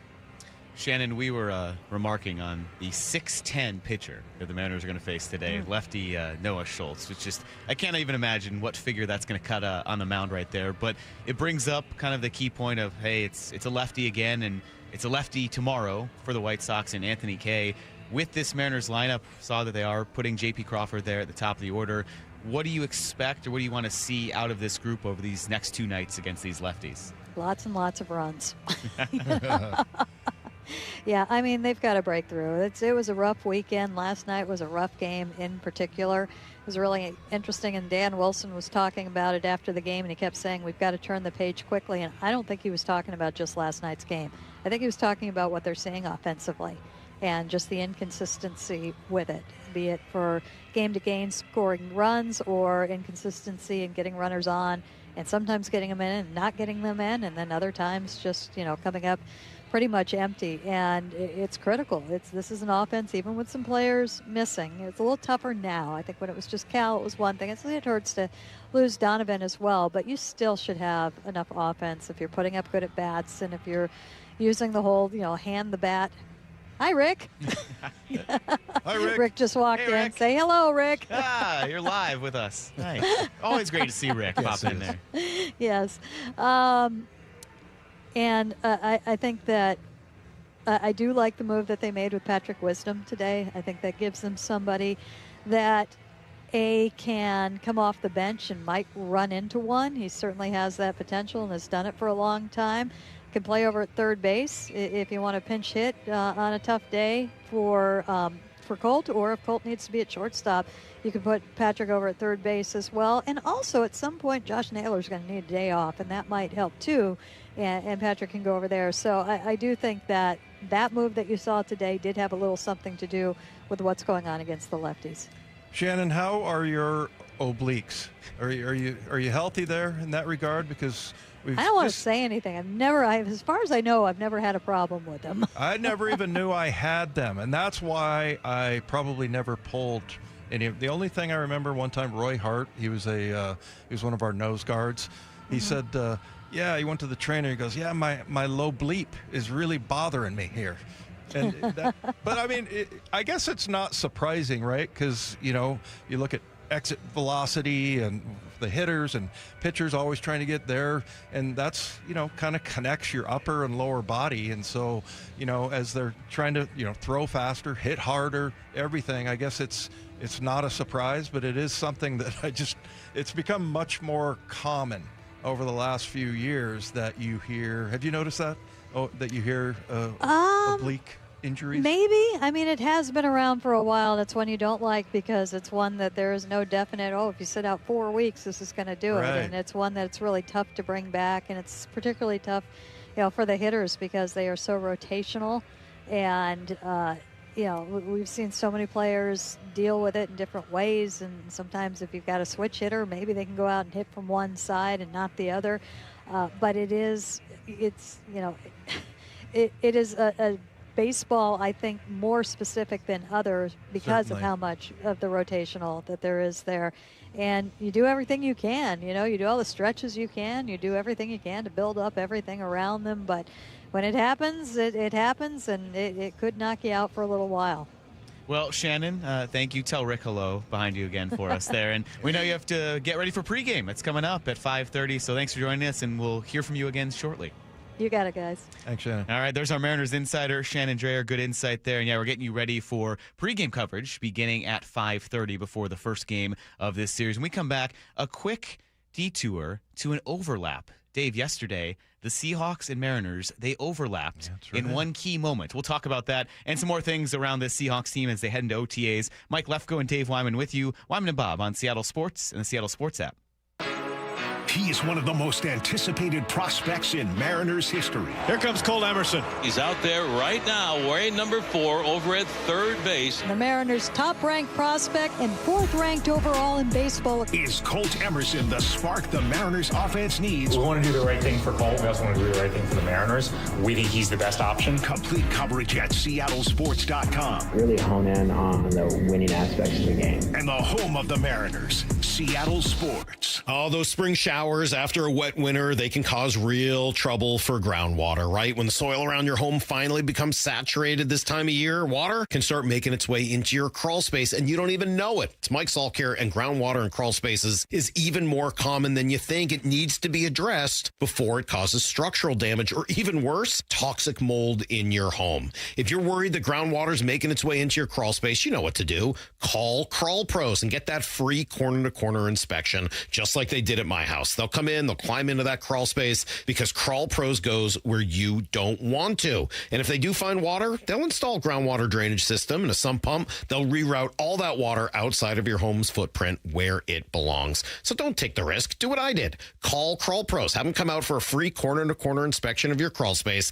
They'll even check your attic at the same time. If you're worried anything's going on in your crawl space or attic, critters, damaged insulation, or water intrusion, call Crawl Pros at crawlpros.com. Woodworker. worker? Check. Metal worker or material handler? Check. Equipment Sales and Surplus in Auburn offers competitive pricing on leading brands like Jet, Powermatic, Wilton, Bailey, and others. Whether you're a hobbyist or a fabrication shop needing metal forming machines, they have hundreds of machines and accessories. The only dealer offering scratch and dent and discounted items. Check them out in Auburn. EquipmentSalesandSurplus.com. Your go-to for woodworking, metalworking, or material handling. That's EquipmentSalesandSurplus.com. Hey, you mind keeping it down up there, please? KeyBank will meet you in that I need new neighbors moment. Rick, it's your mortgage loan officer, Beth. I was in the neighborhood and wanted to let you know your home loan application's been approved. Beth, you're always there for me, and not a moment too soon. Are your neighbors bowling with grand pianos again? And apparently raising livestock? Ew. For every financial need, we'll meet you in the moment. KeyBank opens doors. Equal housing lender. NMLS number 399797. Around here, we see a lot of people head out. No matter where they're going, we just help make sure they're ready. Before you hit the road, get a pre-trip safety check from Les Schwab Tires. It's free. Plus, this May, save up to $200 on select sets of 4 tires, including all-terrain, highway, all-season, and all-weather. So go ahead. Explore with confidence. Les Schwab Tires. We're here to help you take the long way. Limited time offer while supplies last. See leschwab.com/sale for details. Hear that? Sounds like simple. Valvoline Instant Oil Change simple. No appointments. About 15 minutes to change your oil. Then out the door and back to life. Yeah, honey, on my way. Valvoline Instant Oil Change. Expert service doesn't need to be overcomplicated.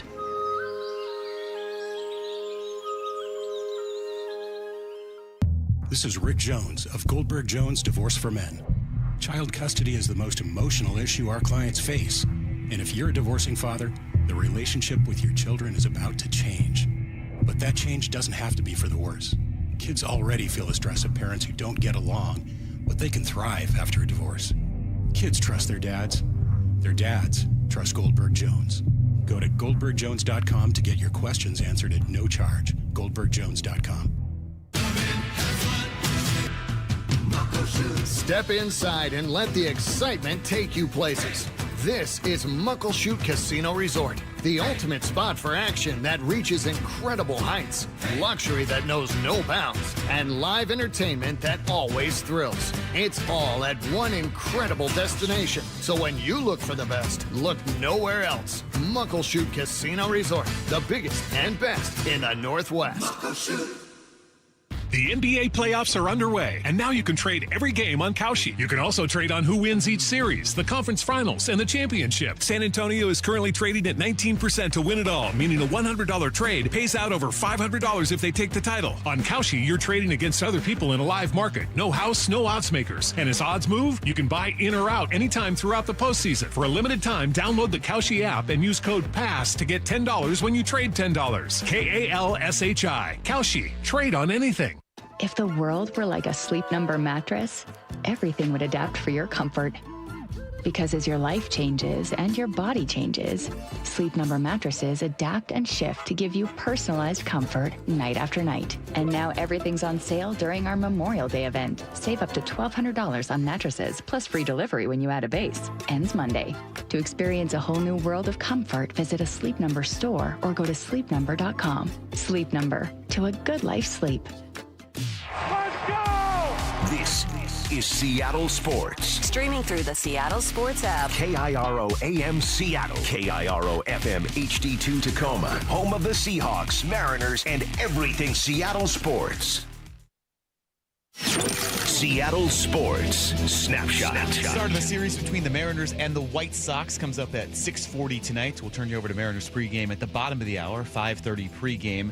Brian Wu gets the ball for the Mariners. The M's will face lefty Noah Schultz, who's made 6 starts in his major league career. He stands 6'10", so he'll be the tall guy out there on the mound.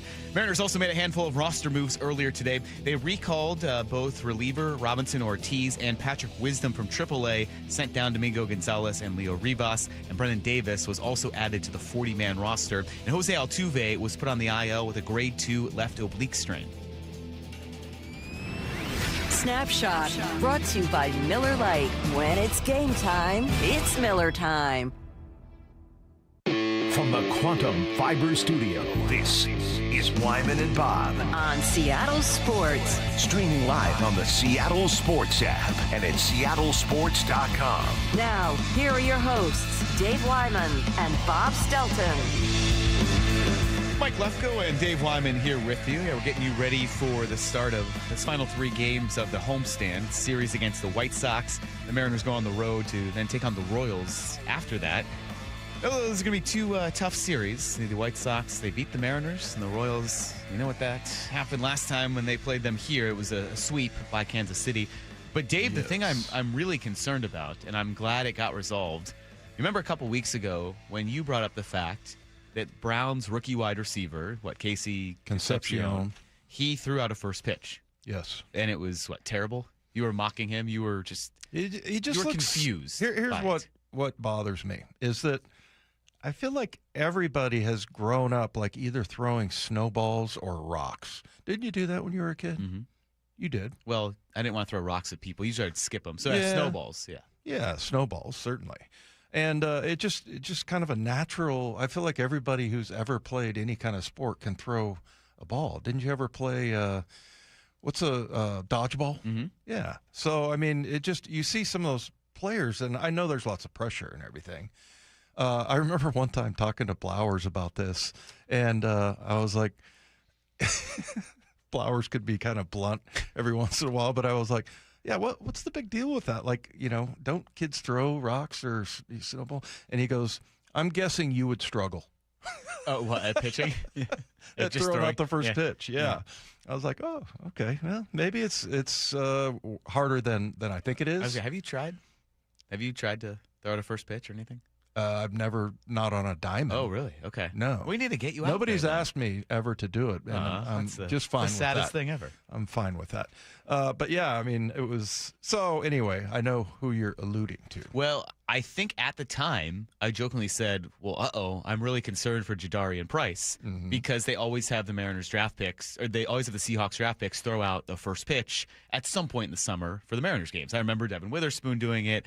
He had a great time. Obviously – How does Spoon look? Do you remember that one? I think he threw it from on the grass, so below the mound. It was a little erratic. Didn't try to do too much. It's all right. I mean, he's a defensive guy. Doesn't need to use his arms. He doesn't throw anything. Yeah. Maybe he's never thrown anything. He just goes and hits people. So that's okay. But I was worried when you were so dismissive of Concepcion's first pitch because I knew Jadarian Price at some point would do it. And lo and behold, yesterday at the Mariners game, Jadarian Price threw out the first pitch. There is video. And what's your verdict? I showed you the video. What do you think? Well, I mean, I think that he looked a little bit stiff and mechanical in the beginning, but where it was located, I think you said it was a little bit inside. It was solid, though. It got there. He threw it from the top of the rubber. He was on the mound. Right. So, yeah, I mean, it was admirable. But, you've seen, who was the guy, the basketball player that was so bad? Yes. Yeah. Don't you ever throw, a full court, pass or anything like that? And somebody in the 360 says, I'm with Dave. I grew up, we threw everything. Rocks, apples, snowballs. If it could be thrown, we threw it.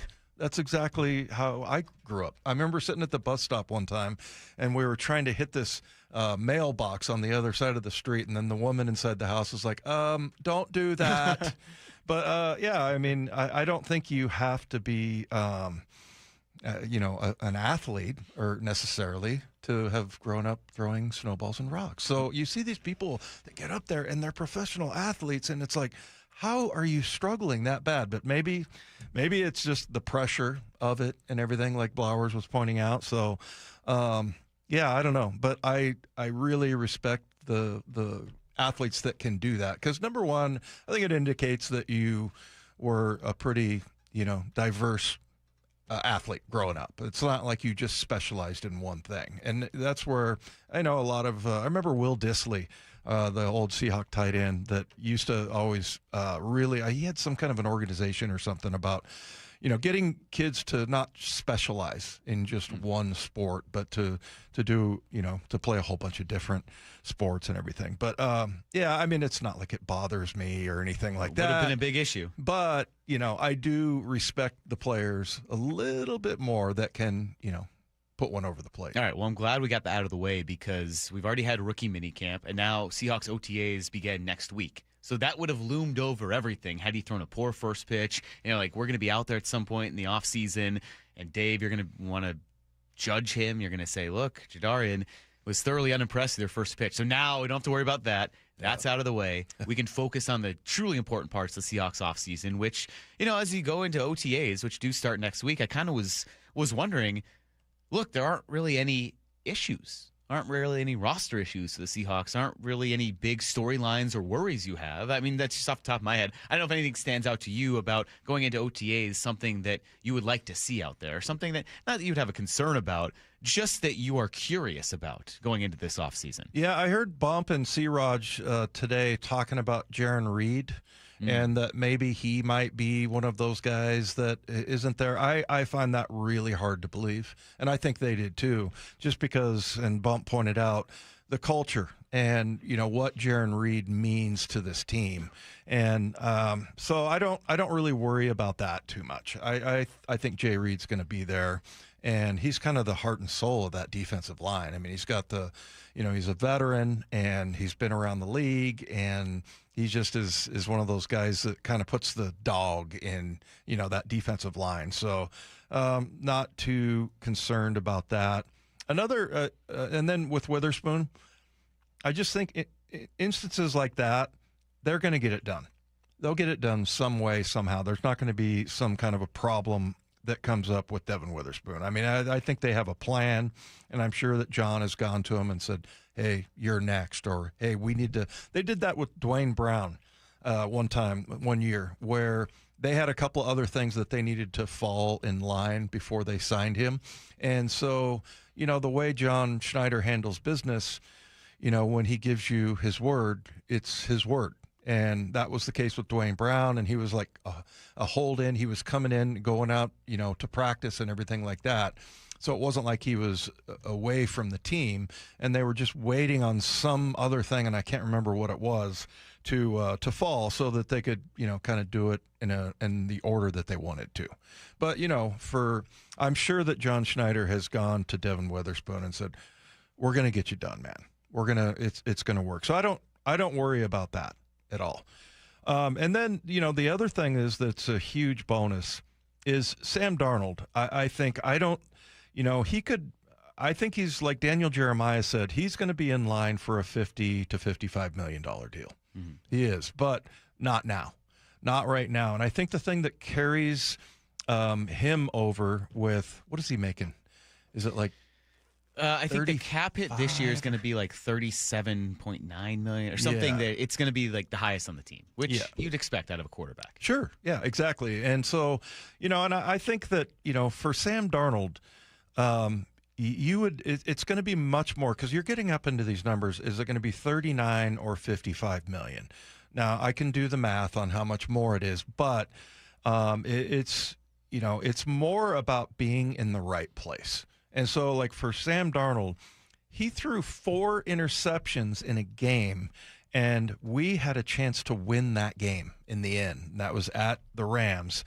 And, I just think that having that value of knowing that you have that kind of defense, you have an offensive coordinator and a head coach that wants to run the ball and doesn't really have to put you under much pressure. And if they do need him to excel, he does it by, what did he throw in the NFC Championship game? 3 touchdowns in that game, I believe, and no interceptions. Mm-hmm. So, I think he can do both those things, but I think the value for him of playing on a team that has a defense that can keep you in a game in which you threw 4 interceptions is tremendously valuable just to his career, and he'll have plenty of time to make money. I think he's turning 29. Yeah.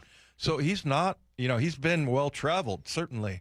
But I think that's the value of having a team like that and an organization like that, that's going to attract a guy like Sam Darnold who's not going to, hold out or instantly demand a whole bunch more money.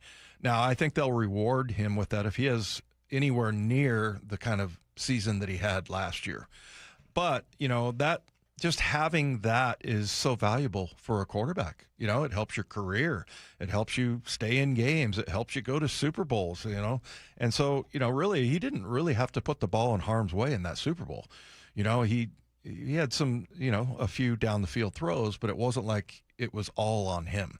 So, yeah, I think that's incredibly valuable, and that you'll go, okay, well, in the meantime, I'll make my $37 or $39 million or whatever it is, knowing that if I have a similar season to last year, I'm going to get that $50-55 million deal. So on the Seahawks checklist of things still to do, maybe it's this offseason, maybe it's somewhere in the near future, you think Darnold's is a next season item on that checklist or a this offseason kind of thing with that contract? Yeah, I think next offseason will be that will be kind of the priority. And look, maybe John Schneider and Sam Darnold or his agents or whatever have had that conversation. I wouldn't be surprised by that. But yeah, that just is something that, it's a difference of like $16 million. That's a lot. But, if you look at the long game, like him possibly, what if he turns into Aaron Rodgers? He's playing when he's 42, but there's still plenty of time to make, that kind of money. And that's what he agreed to, first of all, but then also, just expecting that kind of thing. I think it will be expected if, like I said, he goes out and has a similar year, but it's not like he's going to hold out because of it. Or anything like that. So, I think it makes sense for him. If I'm Sam Darnold, I want to stick here where I know the offense really well. It's a similar one that Fleury wants to run. It is going to be, his third offensive coordinator, second for him. But since Mike McDonald's gotten here, it's his third. That does make a little bit of a difference. But I think for the most part, Sam Darnold is really happy here. And like I said, when you have a defense like that keeps you in games. And then remember after the game, he totally fell on his sword. And he was like, yeah, I can't be throwing, 4 interceptions. And then that prompts Ernest Jones to get up on the mic and say, if you don't like our quarterback, bleep you, and that whole thing. And how tremendous that was. And it really connected, because really you're talking about pretty much the captain of that defense defending the captain of the offense, and so that's tremendously valuable. Now, is it $16 million, worth?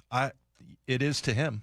And, it also could probably extend his career by another couple years. So I think that's where, Darnold will be in line for that. But I think that's the value of having that defense and that organization and that running game. So the last item then probably to take care of this offseason would be the Witherspoon contract. Yeah. So it still hasn't gotten done, which, varying degrees of concern or non-concern about that. You said you're not concerned at all, and certainly something's going to happen because he's still under contract for another year. He still has his 5th year, and then you worry about the extension. But I think it's surprising perhaps to some that it felt like JSN got rid of that deal, he got it done, boom, taken care of, perfect. You paid him what he deserves. The only potential unknown is if there is some negotiating happening, which would be fair because it's a negotiation. You're not going to settle on a price right away. But I think it perhaps has taken a little bit longer than some would expect. And maybe the only holdup would be, as Jeremy Fowler said in our station back on March 24th, Devon Witherspoon, he believes in his mind, would be justified in asking to be the highest paid cornerback on the market. It will be a high number. Yeah, he might have to be the highest paid corner, but I think you can justify it because all that he does. He's a tone setter, locker room guy, terrific player inside and out. Is great in the slot, but can play outside, can do a lot of different things. Kind of epitomizes what Mike McDonald wants out of the defense. So because of all those factors, there's certainly a deal to be done that's high money. It's just, if he's asking for a lot more than Trent McDuffie, for example, McDuffie's probably been a slightly better player over the body of work than Witherspoon is. Even though Witherspoon's elite, there are tiers to this, and you could argue they're probably in the same tier now. But for like a year ago, it's probably a little different. McDuffie was probably rated a little higher. So it just depends on what you're asking for. If you're trying to blow the market out of the water and get $35 million a year, it's going to be tough for Seattle to do that. But I think there'll be a sweet spot they could find. Yeah, I mean, I think Trent McDuffie is a great player. He really is.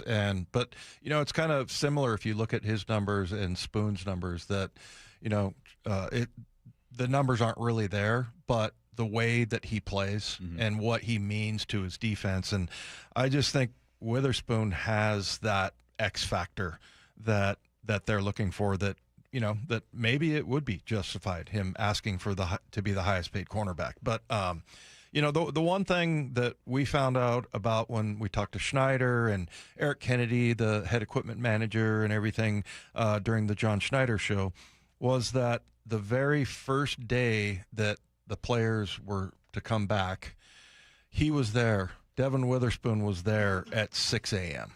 So, I mean, I think that indicates that, they're okay and that they've had conversations. So all you have to do is watch Witherspoon play and just, and it's not just the plays that he made in the Super Bowl, but it's just every day, and the energy and everything that he brings to that team is just, it's awesome.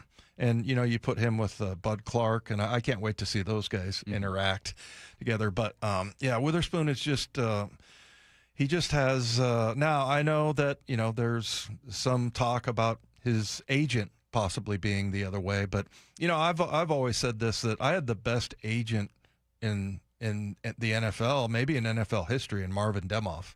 I mean, he had Dan Marino and John Elway, and there was lots of times I would have conversations with him, and he would end them very abruptly. And I always figured, that must be Marino calling in, or Elway.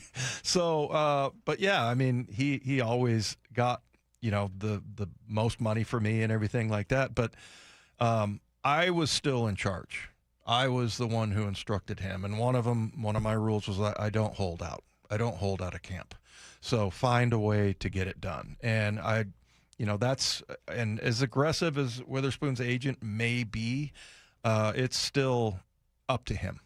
Well, and if he's asking to be the highest paid cornerback, and it sounds like he could and should deserve to be that, the question now is, should the Seahawks pay the highest paid wide receiver in the league, they just did with JSN, and also commit that much money to Devon Witherspoon? Do you then run into the trap of you're paying so much for the non-quote premium positions up along the lines, where you have to take care of some defensive linemen, you have offensive linemen who are going to need to get paid. We know how important the trenches are.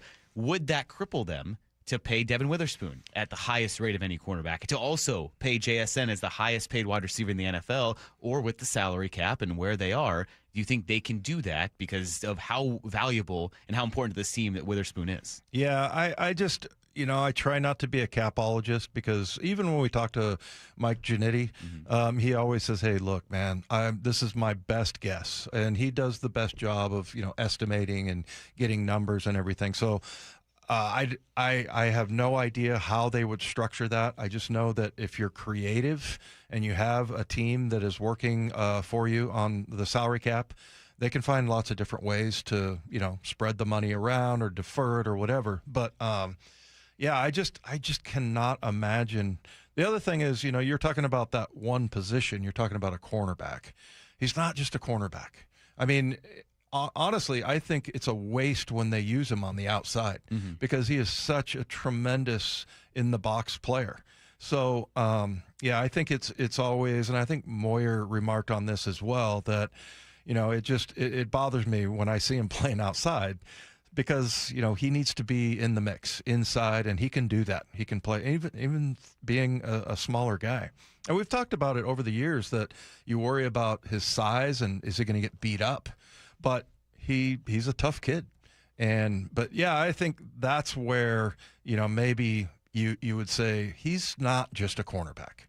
He can play in the box, he can play nickel, he can play, I'm not saying he can play middle linebacker or anything like that, but he is really physical and really good inside the box. And you talk about some offensive lineman coming out to block him on a run play. I don't know that the offensive lineman has the advantage, because he's so quick, he's so fast, and he can just dance around blockers. So, I mean, he's probably my favorite player on the team, as you can probably tell. But it's just because I played, and when I watch him, I'm like, he does amazing things. He's got kind of an Earl Thomas quality, which I got to talk to Earl at the Super Bowl, which was really cool. But Yeah, I just remember so many times where Earl, I was like, where did he come from? And you have to run it back and look, and it's like a blur. And that's the way Spoon is. He just has that extra gear. So, yeah, I don't think it's just about, the corner money. He is a supreme defender. And so I don't think there's really anybody like him. Yeah, well, the counter would be that if he views himself as glowingly as you're praising him, he might be asking for more than just a cornerback. Yeah. That's where it could get complicated. But I think the good news here is that this feels like something that will get taken care of this offseason because they did it with JSN, but you do have time because this is only year 4 for Devon Witherspoon, and they already picked up his 5th-year option. So this is not an immediate problem. It's just we heard some other sound about this that, hey, he'd maybe want the more money now, like JSN, where you get rid of that rookie deal. You start to get paid immediately. So that might be a reason why Devon Witherspoon would, get that salary a little bit earlier. But it is something that I think in kind of setting the scene for the Seahawks going into OTAs in this offseason, it might be the only lingering question about this team, which is a great position to be in because we've had past off seasons where we didn't even know who the quarterback would be. So instead of talking about a quarterback battle, we're just talking about something way down the line. But it looms as the one kind of unknown piece of a team that's in great shape pretty much everywhere else. Yeah. That is the luxury of being the Super Bowl champ, Dave. That's right. Yeah. That's right. Yeah. And, typically it would – your roster gets pilfered and you have everybody thinking, oh, I'm the reason why we won the Super Bowl. And I just don't think they have that kind of thing going on there. But, it's tough to repeat. I remember talking to the GM, trying to remember, is it DaCosta? Mm-hmm. Yeah. The Ravens. Yeah, he's a friend of Schneider's, and, he was talking to me about, all of the trappings that come with winning a Super Bowl, that there's lots of people that think I'm the reason why we won. So it's hard to keep everybody happy. But, yeah, that's why Schneider's Executive of the Year. He is indeed, yeah. So we'll talk about the Seahawks certainly more as the offseason progresses. OTAs are next week, and you'll get into mini camp, and training camp will be here before you know it. But here before you know it is the Mariners pregame show. It comes up at the bottom of the hour. Shannon Drayer will have pregame coverage. Our thanks to everyone who joined us, Ryan Rowland-Smith and Shannon Drayer. Dave, we hopefully will be talking about a Mariners win. It's a White Sox team that is throwing a lefty out there, but we will see what happens over these next few innings, and we will be back tomorrow to talk about it here at 2 o'clock on Wyman and Bob. But until then, thanks to everyone who listened. For Dave Wyman, Mike Lefko here with you. Mariners pregame coverage starts next right here on Seattle Sports and the Seattle Sports app. He is one of the most anticipated prospects in Mariners history. Here comes Colt Emerson. He's out there right now wearing number 4 over at third base. The Mariners' top-ranked prospect and 4th-ranked overall in baseball. Is Colt Emerson the spark the Mariners offense needs? We want to do the right thing for Colt. We also want to do the right thing for the Mariners. We think he's the best option. Complete coverage at seattlesports.com. Really hone in on the winning aspects of the game. And the home of the Mariners, Seattle Sports. Hey, Brock Ewart here for my friends at Xfinity. Let's say you got a gamer down in the basement, like Titus playing his video games. Maybe a streamer watching shows in the living room like my daughters. A Zoom call for me in the kitchen, and every single one of them is asking you the same question. Why is the Wi-Fi so slow? Well, now imagine Wi-Fi so intelligent it actually heals itself when there's a problem. Wi-Fi that reaches every corner of your home and makes everything in it work together. Imagine fiber-powered reliability. We're talking 99.999%.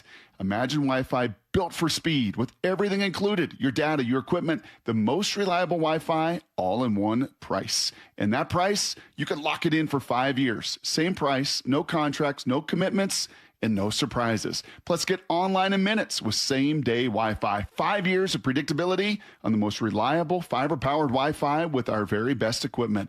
Imagine that. Some restrictions apply. Select plans only. 1-800-XFI and ITY. Hey, Mike Salk here with Dr. Coogan from Eastside Weight Loss Clinic. And Doc, what do you say to people who are considering those GLP-1 injections for weight loss? Before you start, ask yourself this. Are you prepared to spend $3,000 to $5,000 per year and stay on the medications long-term to maintain the results? Many prescription weight loss injections require weekly shots, and when the medication is stopped, weight gain is common. And most people don't realize research shows a significant portion of the weight lost can come from muscle. which may slow your metabolism and make keeping the weight off even harder. From personal experience, I can tell you Eastside Weight Loss Clinic takes a different approach, a doctor-developed program helping people lose 20 to 30 pounds in just 60 days. No injections, no synthetic hormones, no long-term dependence. Instead, we use real food to reset your metabolism, control hunger, and cravings naturally. So come to their clinic in Kirkland or do the program from anywhere you live with easy remote options. If you want a safe, affordable alternative to weight loss injections, go to eastsideweightlossclinic.com to keep the weight off for good. Dr. Ryan Coogan, D.C. Results may vary.